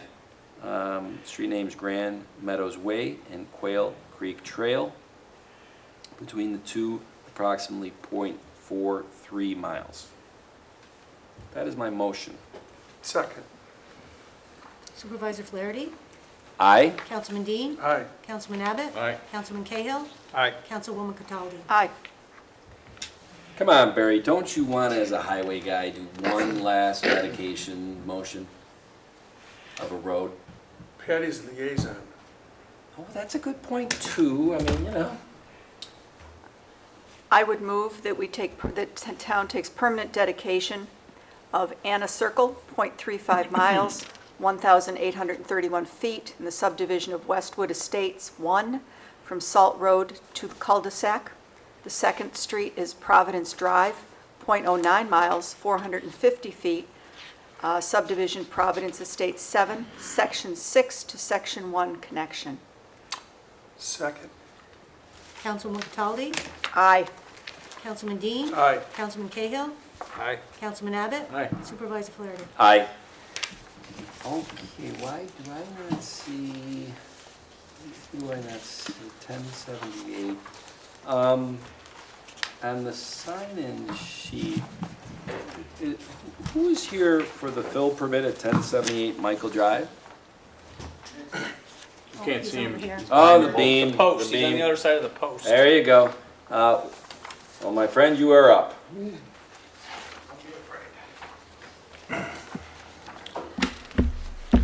I'm Michael Palmieri. I live at 1078 Michael Drive.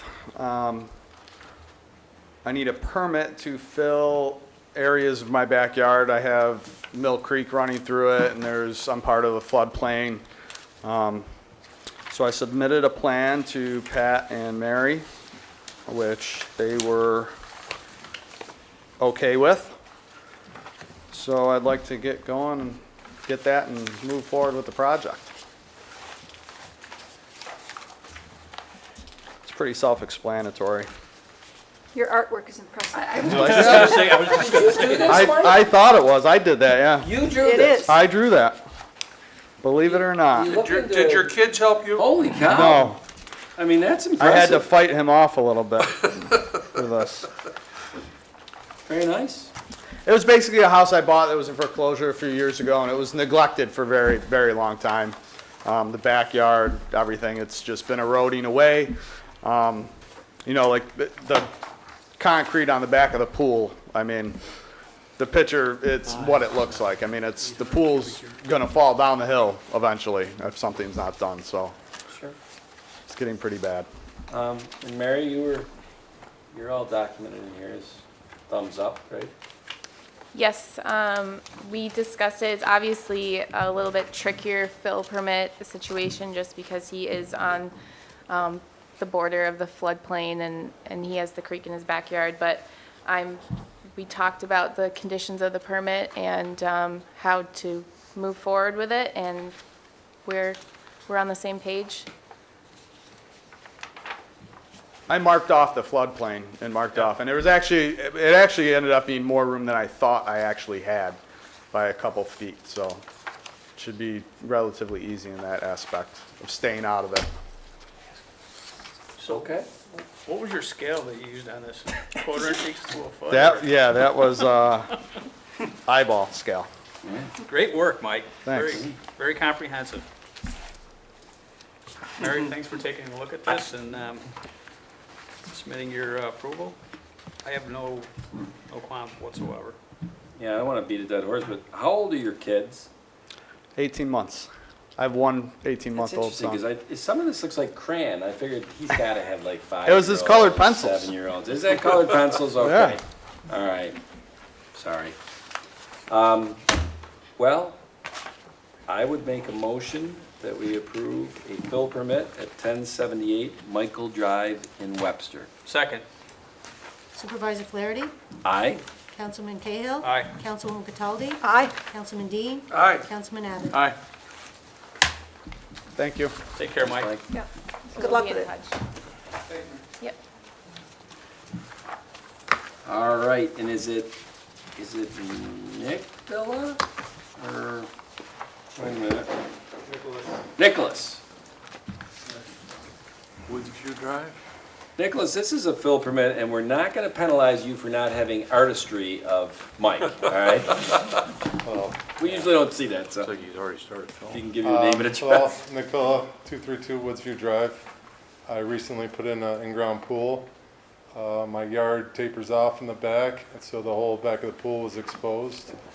I've been doing it myself, so without a contractor, I neglected to realize I needed a fill permit. I started bringing in dirt. I have a truck and a dump trailer.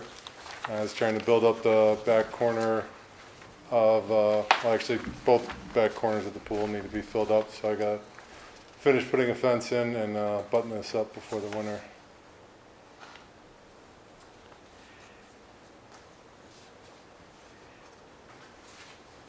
And another, Mary, from what I can see, you're, Yes, we met with him a couple weeks ago, and I actually sent an email to the board right after that meeting, just to let you know of the situation. And he's already started stabilizing his slopes on the side, and it won't negatively affect any of the neighborhood drainage because there is a catch basin on the upstream side of his property that will catch anyone in the common swale upstream, and he's still sloped to the same way that he was before. So if there wasn't the catch basin, there would be issues, but luckily that was there. And yeah, I think there's a little room for improvement on the pool permits. I've noticed a little bit that there's no grading plan on the pool permit, so it's hard to tell sometimes if there is going to be fill needed at the end. So we're going to work with the building department to try and make that a little more clear when they get those. So Okay. Is he going to require a fence permit as well? he has that. Yeah. Okay. So Mary, under general notes, you put contact the building department for final pool inspection once complete. Relocate shed to comply with zoning code once fence is installed. Is there a follow-up on checking the fill work that's being done to be sure that it complies with what the plan was? Yes, on the fill permits, it's asked that they reach out to the engineering department once the grading is done, and then we review the grading, and then once it's has 80% germination, they're asked to call again, because we'd like them to check that the grading complies before they seed it, and they'd have to rip out grass and things like that, so. Thank you. Yep. any comments, questions, other than that? No? Okay. Well, then I make a motion to approve a fill permit at 232 Woodsview Drive in Webster. Second. Supervisor Flaherty? Aye? Councilman Cahill? Aye. Councilwoman Cataldi? Aye. Councilman Dean? Aye. Councilman Abbott? Aye. You're all set, Nick? Thank you. Thanks. I'll reach out to All righty, Tara. well. Thank you. The ash trees, boy, I'll tell you. Bill, do you think this will be the last year we'll be doing this? No. No. You don't? No. I was really hoping you were gonna say, no, I think we're good, this will be it. Until all the ash trees on town property are down, we'll be doing it till they're all down. Yeah. When this first started, they said when it was all done, there wouldn't be an ash tree alive in New York State. So, well, it's been a long night, so I won't hold up things. But I will say that I was over in the gravel ridge area the other day in this nice little private drive off of gravel, and the guy said that the 4 neighbors had 90 ash trees on their properties that they had to take down. The 4 neighbors combined. And they're starting the process of, replanting trees, not ash trees. 90. So this is affecting everybody. Private homeowners are having to spend money on having the ash trees removed. Last year, I think the town had 400 plus either cut down or canopied on town land. Is that about correct, Paul? And I think the aggregate was about $150,000. Yeah. So I guess the good news is that this year, we, I think, ended up in around, is it around 200 trees? 193 is the total, right? Yeah, because you're, okay. And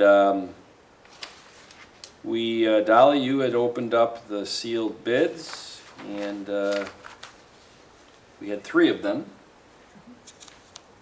And tonight, based on those bids, unless the board has any question about these bids,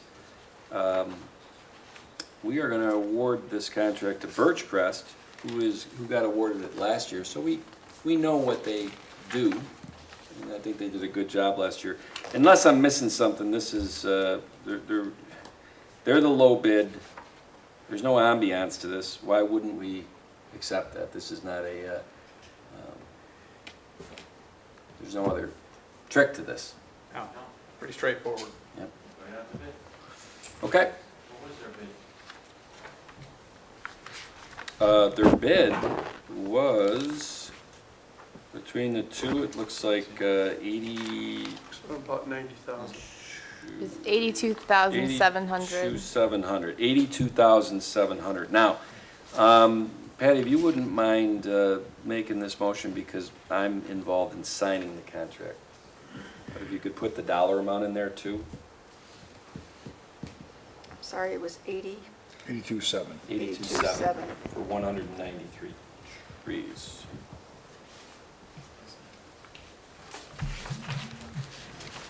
So I would make a motion that, first of all, the legal notice was placed in the Webster Herald on September 8th for solicitation of bids for ash tree trimming, cutting, and select removal of removal services for the town of Webster, whereas the town clerk opened sealed bids for the services on September 23rd, 2021 at 11:05 prevailing time. 3 bids were publicly opened and read aloud.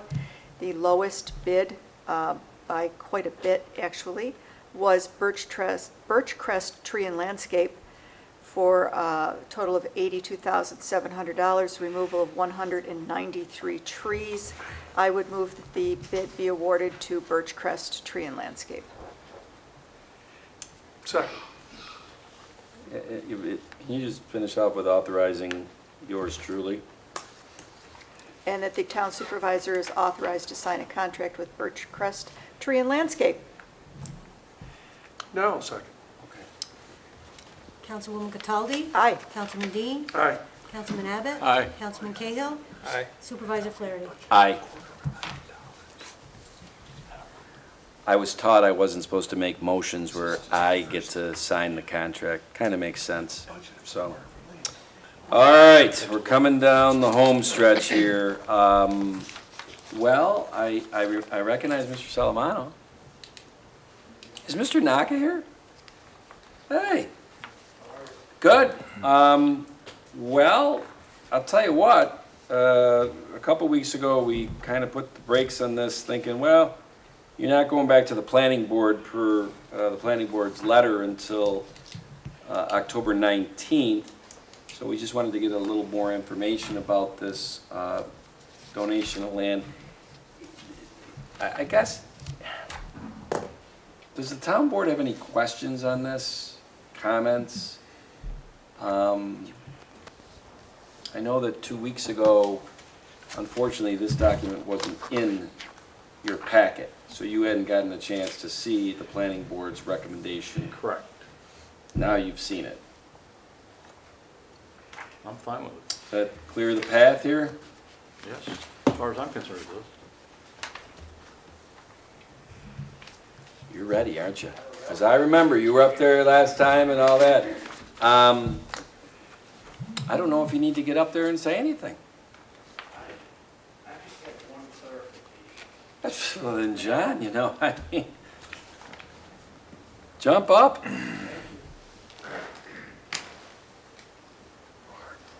Good evening. My name is John Naka. I was just shown the actual engineer's drawing this evening for the first time, and we've been going back and forth. The sticking point between myself, who is selling a portion of this land to the Salamanos, and the rest that I'm proposing to donate has to do with this ingress and egress easement, which in my mind, because you already own, or the town already owns land surrounding the parcel in question, doesn't seem necessary at all. You have access, the town has access to the entire parcel at other points. It's important to me, though, in terms of the donation, in terms of valuation. So I just want to be, my appraiser tells me that when I donate to the town, if the town accepts it, it needs a 25-foot ingress and egress easement for valuation purposes. What the town does with that easement after it's transferred to the town is of utmost importance, and I don't want to speak for the Salamanos, but I'm assuming is of utmost importance to them. They don't want an easement at all.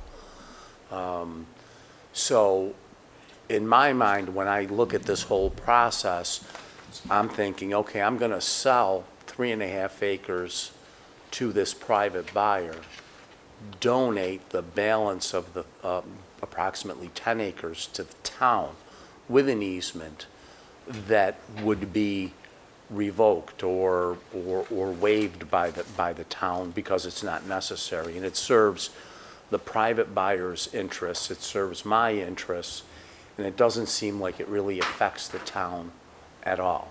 Because it's not just an independent parcel that I'm donating, it actually abuts, town land actually surrounds this parcel to a large extent. So that's the only clarification that I want to make, and I don't think that's really been nailed down from the beginning between ourselves. Does that make sense? It might. There's a lot of meat on the bone there.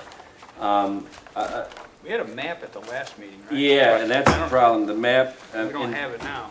Mary and Josh, I know there was some discussion of the configuration of the 3.5 acres that the Salamanos are getting to build on. Because of where it is in the totality of those 13 acres, did that drive the bus on why the 25-foot easement through the 10 acres?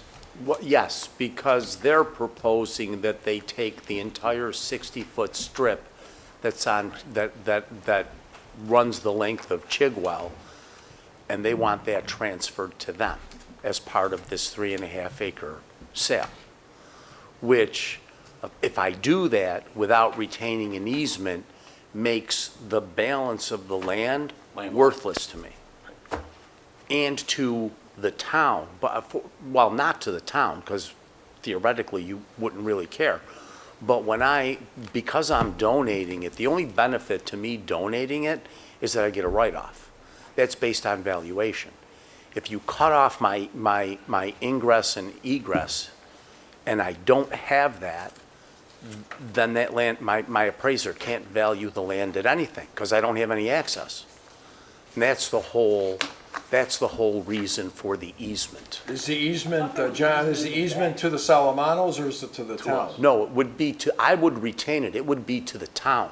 So I would transfer 3.5 acres out. With an easement, retaining an easement? Retaining an ingress and egress easement. The utility easements don't matter. They're there. They run with the land. Right. But the ingress and egress, if they're taking the entire length of the road, the land that abuts the road, I have no way of getting into those 10 acres. Effectively, by selling those 3.5 acres the way they want, That's the whole point of it. I might as well give them 13.5 acres because it's worthless. The only way it makes sense. We're getting a piece of property with an ingress egress easement. Right. And then, so I'm trying to make this a win-win for everybody. So that if I do that, and I retain the easement, and then I donate it to the town doesn't need it. But as long as I transfer it with the easement, the valuation is there. What you do with it afterwards doesn't affect me. Is the easement drawn on the proposed map? The easement. Or will it be drawn, I assume? The easement that's drawn is like 10 feet, right? Right.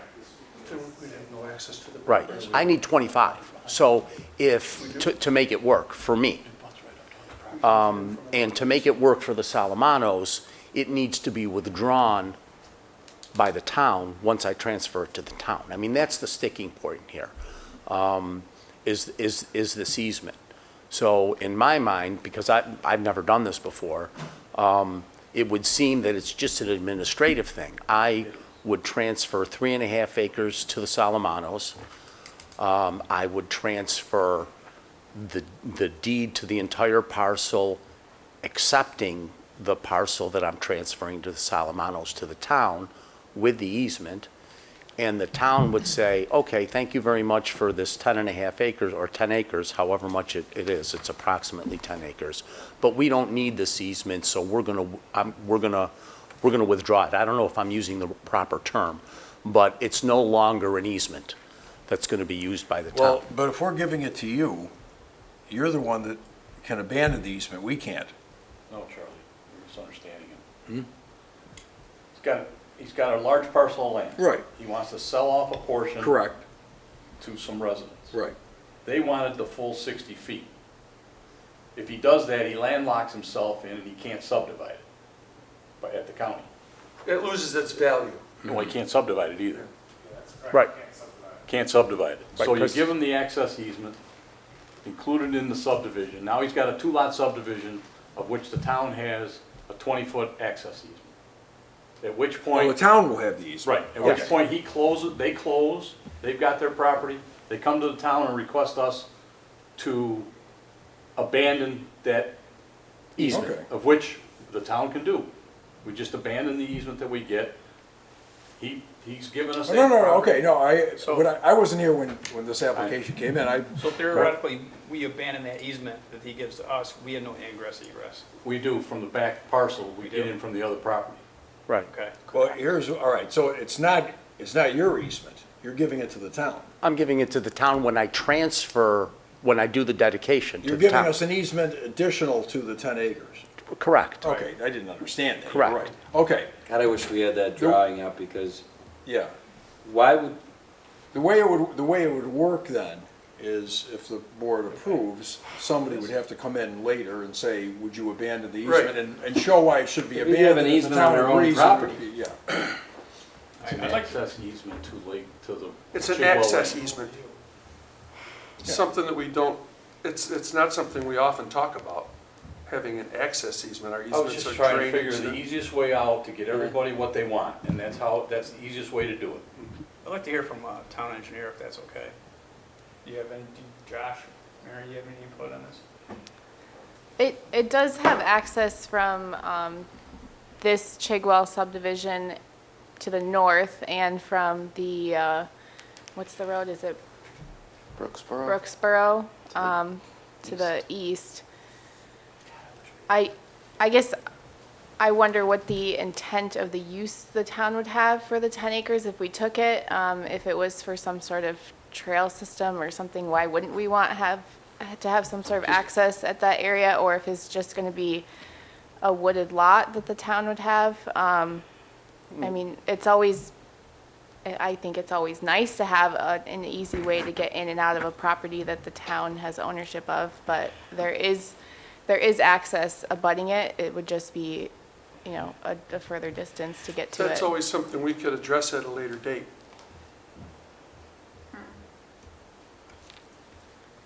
Abandoning the easement, Yes. deeding the easement to the Salamanos. Well, again, I don't want to speak for the Salamanos, but I'm not sure they're going to want to pay me for a parcel of land if the town decides they don't want to abandon the easement. You see what I'm saying? They want exclusive use of that 60 feet.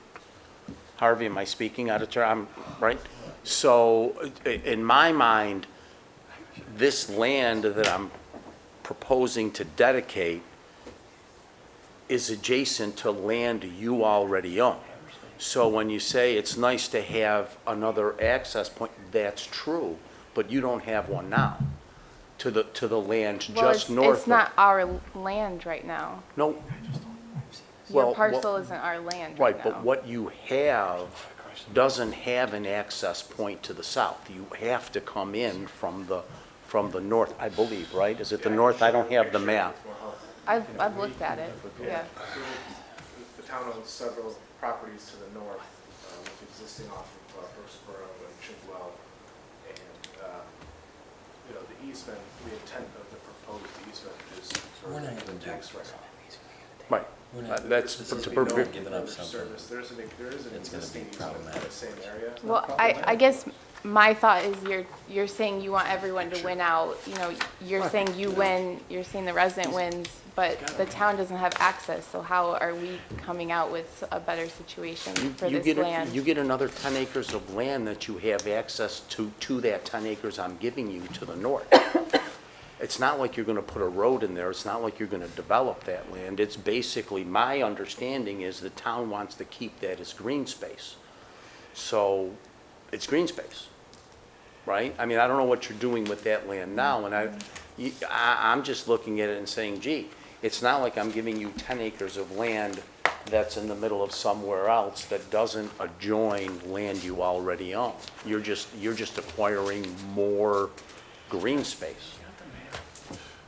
So I what mean, I are don't know we, what's what are there we now. looking at right now? What we're talking about is completing this proposal with a promise that we will abandon the easement that you dedicate to us, Right, for their benefit, for their benefit. right, for the Solomano's benefit. And if It's we not- don't do that, they're not gonna wanna buy the property.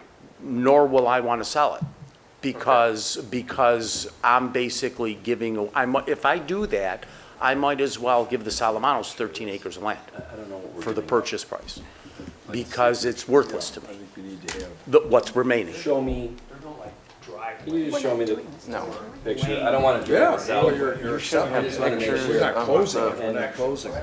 I just want to see, where is this easement we're talking about? Yes. All right, So is this on the north side?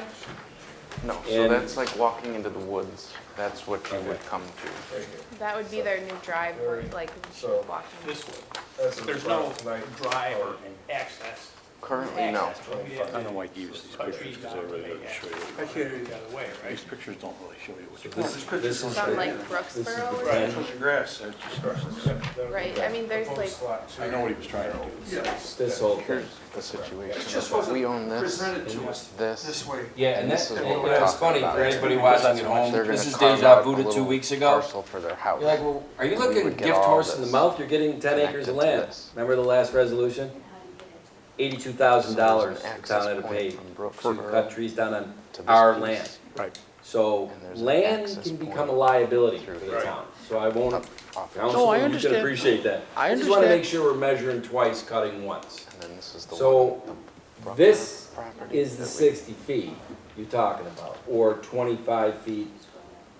Yeah, so the actual property has a. What you proposed at last meeting Down. was, instead of us taking House down 60 here. feet, we Yeah. just gave them 25. Yeah, so it's essentially gonna be like this situation.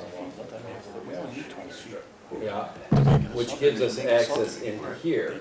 So you should have And pictures. then you're saying that then we abandon this? They come in and ask us to Yep, abandon that abandon easement. that, to the benefit of the Salamanos, and then Dense have trees. access So I didn't to And understand. this maybe property. some informal The trails. Several parcels. I Understood didn't, I the easement. That couldn't abut get this, back in that there. abut The it. premise that was So all over continued It actually goes all the way up.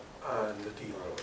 Did you, just so, because, you know, I get it, you know, I think I explained it fairly well, but. was it explained to this, Bill? So the town already has easement over. Is that the way you envisioned it, that that's And they're coming onto the proposing land, that's the access easement to that we'll be abandoning? This is the easement that goes to this To our part, land, all right? yeah, It's a two-lot subdivision. That's the Yeah. only way it makes it legal at the Right. county, okay, okay? Yeah. Once they get a legal two-lot subdivision, he can sell the one lot to those got individuals, it, got it. donate that rest of it to the town. They can come back to the town and request us to eliminate the easement. We don't need it. There- We there say, might be fine, an opportunity we do away with the easement, through here. it's yours. This is owned by. I understand that, Bill, but I just want to make sure everybody understands, there's three parties here. The Solomonos want something that's a win for them. John wants something that's a win for him. To be honest with you, I want something that's a win for the town. I won't apologize about that. No, that's So I get that, we get the 10 acres, all right? So what, where you say we're gonna do this later, I think what John is saying is we gotta build this into this No. right now. If the Solomonos are happy with doing it later, that's fine. They're the ones who have to decide that. Because once I deed it to the town, when I deed it with the easement, I'm out of the picture, Okay. right? So the Solomonos, so we envision all of this happening at once. They purchase the 3.5 acres, I transfer the 10 acres to the town with the easement. the Solomonos are gonna want, I'm assuming, some type of assurance that that easement is not going to be there because they're going to spend a lot of money to put their dream home on it, right? So I don't think they want the uncertainty of coming back later after they've paid me for the 3.5 acres, paid their bank attorneys and everything else, coming back before this body and saying, hey, can you please release the easement? I think that's, because now they're invested, and I'm not sure they're gonna want this land with a 25-foot easement. So, Charlie, what motion are we making to send this back? I don't feel comfortable about saying Should table this you're for getting now. something to give it away. I would say that the application can be made, you know, we understand that an application will be made sometime in the near future to abandon this easement. And, you know, that would be it. I don't know that we're not gonna guarantee that we're gonna abandon it. It's town property. Okay. I mean, So the administrative action- I would say there's gotta be a cause for why we're doing it. There's no doubt that the administrative action to subdivide this into 2 lots is gonna have to have that easement for access to it. No doubt about that. That's gotta happen first. So we're sending this back to the planning board for the 19th to do what at the planning board?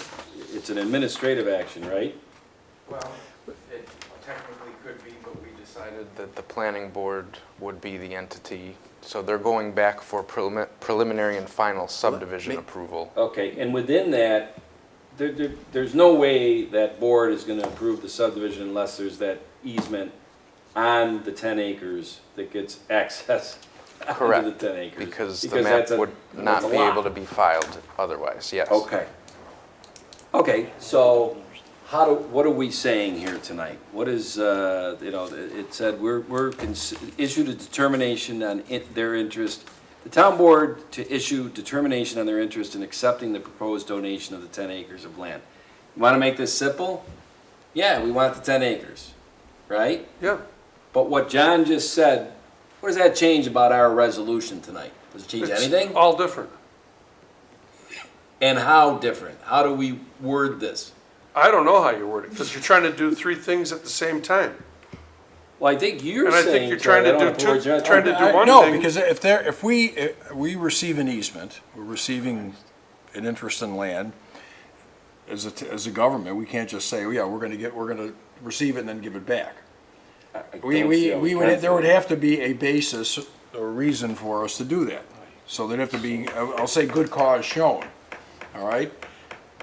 We would have to say we don't have a need for it anymore, or whatever. But somebody would have to come to us and say that. We can't guarantee it ahead of time.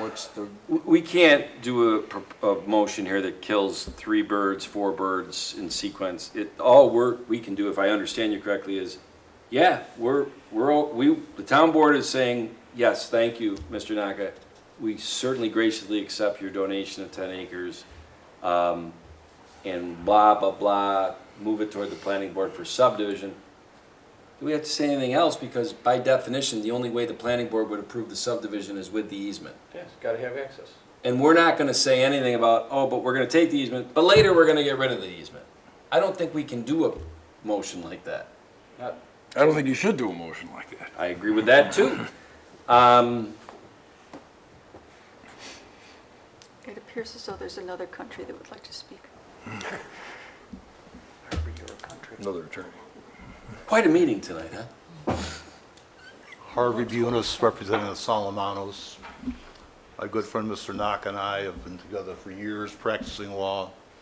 And unfortunately, we may be at a stalemate here because the Solomonos are not going to invest $300,000-400,000 in their dream home and then be subject to a 25-foot wide easement along the entranceway to their property. So we're hoping that we could have gotten the board to commit to give up that easement. I understand your concerns about that, but without that promise on your part to do so, I'm not sure they're willing to go forward and build this house. What we're looking at right now is a piece of vacant land that maybe the town is getting a couple $1,000s a year in property taxes. Yeah. Well, Yeah, and I, but The town gets it, but. But in any event, we're. I know you. Your name was again. Harvey Bunis, yeah. That's right, Harvey Bunis. yeah. I remember you back for the Ford Motor. credit Right. days, yeah. Harvey, let me ask you this. Yes. All right.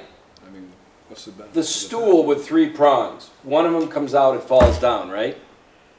I think I understand. He needs that easement for value on the appraisal, so he gets his tax write-off. Right. Great for Mr. Naka. Yes. Love it. They need that easement gone so they can build their dream home. Correct. And the town, to subdivide it, needs these. I'm having a hard time figuring out how we as a board can approve all that when they seem to be sequentially have to happen in order. And I don't know that we can do all that so that everybody wins at the same time. I don't see that we can. I don't see we can either. It's gonna, the only thing that can Nothing happen happens is we without can the say we subdivision. can Right. take the 10 acres and we can complete that, and they're gonna have to trust the fact that we're going to work on abandoning the easement, giving them the easement. And I don't know that if they would wanna do that. I'll tell you what, and it's getting late, is this the answer to this? Move it on to the subdivision, okay? Which by definition needs the easement on our 10 acres. Yep. Donate the land to the town before you close on the 3 acres. And then if the town then goes and abandons that easement, couldn't you then sell them that? And after that? I can sell the 3 acres, but what happens to me if the town says no? Now I've got 3 acres of land that not very many buyers will want to buy because there's a 25-foot easement running right down their property. John, I understand. What I'm trying to do is figure out how all 3 parties win. I understand how all 3 parties win. I just don't know sequentially. We've said, and you guys are 2 attorneys, you could go out for coffee with Charlie. How do we do that legally? I think the sequence I just described, in good faith, okay? Like we said, why would we not abandon it? Okay? You sequentially, if I understand correctly, you donate us the land that has the easement on it. Right. At the time of that donation, right, it had an easement. Yep. You go to the IRS, you say, hey, look, it had an easement, it's got value, appraiser says it's got value, you get your write-off, God bless you. Right. A day, 2 days later, I think, going back to our real estate and title days, right, Harvey? Right? If the town comes back, and I don't see any reason why we wouldn't abandon that easement, Oh, that's the whole purpose of getting this thing forward for those people that have that lot. we abandon the easement, and now they're like, hey, That's we fine. can buy the 3 acres off of you. That's They fine. get their dream property, you get the sale, and we got our land. Does that do it? Well, and the planning board is requiring this as well, right? Well, the planning board, if I understand, administratively or planning board wise, you can't subdivide into 2 lots and have 1 lot that doesn't have access. Right. That's what I'm saying. They're gonna require it. Josh? Yeah, I think that when it was originally explained to the planning board, they were a bit confused, as we all were initially, about the order of things and the legality of abandoning the easement, which is why it was tabled to see if the town board was even interested in entertaining the idea. Get the 2-lot subdivision and come back here. Here's what I think I described the sequence. I don't I see mean, what we can. in my mind, and just because I don't do this kind of work, so I don't know how these boards work. Then don't do it, It table would it. seem to me that you But it's could, not even on folks the know better than me, legal you're resolution. telling me you can't do To issue a determination on their interest. That's right, it's not a resolution. I don't have a problem with doing it in reverse. No, we don't need a And resolution to donating accept the property. land with an easement to the town. And then selling the lot to the Salamanos and having the town get rid of the easement.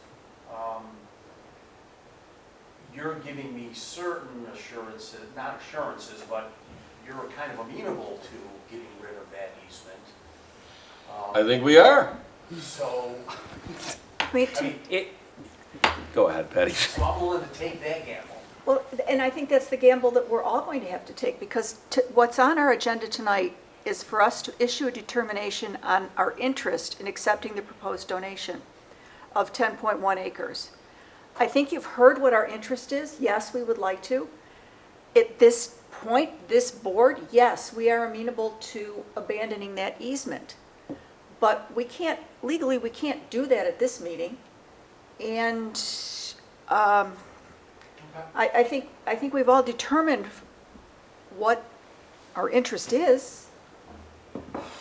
I like Supervisor Flaherty's proposal, and I think John and I will discuss it afterwards, but I think if the board tonight passes a resolution to accept the donation, then I That will think... go a long way to maybe calming both Mr. and Mrs. Salamano in terms of, you know, moving forward. Well, you're going to accept it, you're going to We'll accept talk about a donation with the easement on it.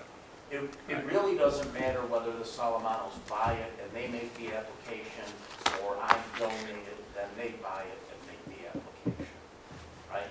For the removal of the easement. Josh, has the Conservation Board walked this property? They have. Did they have anything to say about it, any determinations on it?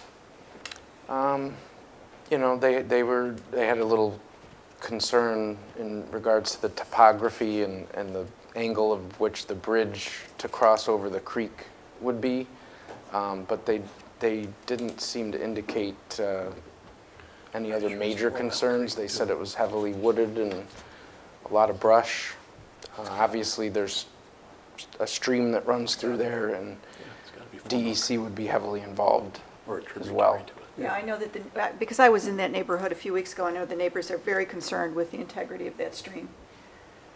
Do we know that this isn't 10 acres of ash trees? Well, I think it's old growth is really what it is. I don't think there are ash trees in there. I don't know. I did visit the site a week or two ago.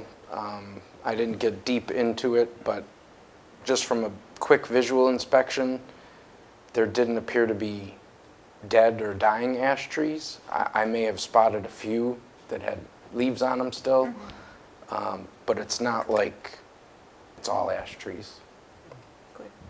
I'd like to add to that too regarding the stream. We are working with the Army Corps of Engineers currently with that, and we have a joint permit pending with them. So that's a separate item that we're working through currently. Okay. Tell me how this sounds. This is how simplified I'm going to get. If it sounds good to you, Charlie, then maybe we get a second and we're done. Okay. Because I was going to make a motion to accept the donation of 10 plus or minus acres of land to the town of Webster by John Naka upon proper subdivision. Second. Well, Attorney Abbott just answered. Okay. Supervisor Flaherty? Yeah. Oh, you want me to Aye. say or no? Okay. Councilman Abbott? Aye. Councilman Dean? Aye. Councilman Cahill? Aye. Councilwoman Cataldi? Aye. Oh. Did you follow that? Thank you. Step one, planning board goes and does that. Obviously can't subdivide without the easement. As soon as that gets done, Okay. you know, there is an election November 4th, so you might want to get back here, because, no, anyway. Very well. Thank Sorry, you very guys. much. We appreciate Thank you. Have a good night. Hey, Art, do you got to get up in 5 hours? Yeah. Yeah, well, that's great. So do you, you want to tell us a little bit about this before we do the... Yeah, absolutely, and I'm not sure it's even a resolution at this point. We'll be putting out an RFQ. It's tomorrow, requests for qualifications for potential energy performance contracting firms related to the wastewater treatment plant project. This will give the town the opportunity to interview these firms and learn more about what they offer and answer some of our questions that we've all had over the past few weeks. There's And no commitment to these firms at all Right. at that point. Yep. Again, it's just it's Can an I- information gathering opportunity. Can I tell you why I would like it to be in the record as a resolution? Absolutely. Because it's so different from the way things have been done, the linear, whatever, that as we get educated on this, if it ever comes to a board decision that we go with performance contracting, I'd like to tick and tie back to this. Yeah, I If think that makes any that sense. makes great sense. So I'm going to make a motion to execute an RFQ, request for qualifications, for potential energy performance contracting firms related to upgrading the town's wastewater treatment facility. Second. Supervisor Flaherty? Aye. Councilwoman Cataldi? Aye. Councilman Cahill? Nay. Councilman Dean? Aye. Councilman Abbott? Unfortunately, I'm going to say nay, and I'll explain why. I don't think we need a resolution to request for proposals. Okay. Request for RFQ. An RFQ. We don't Yeah. need a resolution to do an RFQ. What does it hurt to have one? That's why I'm saying nay. Well, Yeah, pass, so. Yeah, that's fine. And I mean, actually, Charlie, from our talk yesterday, we didn't need a resolution legally to set a public meeting. Right. So You could have just you are announced it, absolutely right. correct. Was that why you said nay, John? No, I'm not a proponent of going down this road. I think But we we- have more. Councilman Cahill, let me answer that if I could. Yeah. We've all said here, we've all had questions, I have questions myself. This affords the town the opportunity to pull in different firms Right. and get those questions answered. And And that's all it is they'll be going through the doing. same process. I understand. Yeah, okay. I understand the process. I disagree with it. I just feel that we have qualified guys here, and your stewardship of phase one is, I am very comfortable with that. And I can appreciate that, and I very much, love your, your confidence in me. But I, for one, this is a $31 million project. It's the largest project the town's ever taken on. I would like to know more about these firms and the services they offer, because I want to check all the boxes personally. Right. To see if it's a good fit or not. And it may not be, but it may be, but we can, in my mind, we can check those boxes. Yeah, and I think it's important to state again that we are in no way committing to going through this process and doing it this way, but we're getting our questions answered Correct. so that we can make an educated decision on whether we should or not. Okay. Yep. So the next item is a resolution to declare the following item for auction from the sewer department. Coleman M-Glow air compressor model, asset number 2434B-50, serial number 11025204. Second. Councilwoman Cataldi? Aye. Councilman Dean? Aye. Councilman Abbott? Aye. Councilman Cahill? Aye. Supervisor Flaherty? Aye. I should add that that's going to auction. Real quick, because it's 10 o'clock, we are, well, if somebody calls in the next 2 minutes, God bless them, they hung on for 2.5 hours. I'm not gonna go around and do the round robin, but I will say, Charlie, I do wanna make a motion for us to enter into executive session. I think the subject matter is potential litigation, so I think that would be under 105 subdivision 1 subdivision D of the Public Officers Law. That's my motion. Second. Supervisor Flaherty? Aye. Councilman Dean? Aye. Councilman Abbott? Aye. Councilman Cahill? Aye. Councilwoman Cataldi? Aye. Okay, so This will conclude, and we'll be emptying the room of any of the people attending and in person, and also we will be closing out the TV live stream and channel 1303. Initially, I would like the town board and Attorney Genesi in this session, and I reserve the right, if you could, Ahmed, be outside so we can call you in if need be on this. Just to be invited, yeah.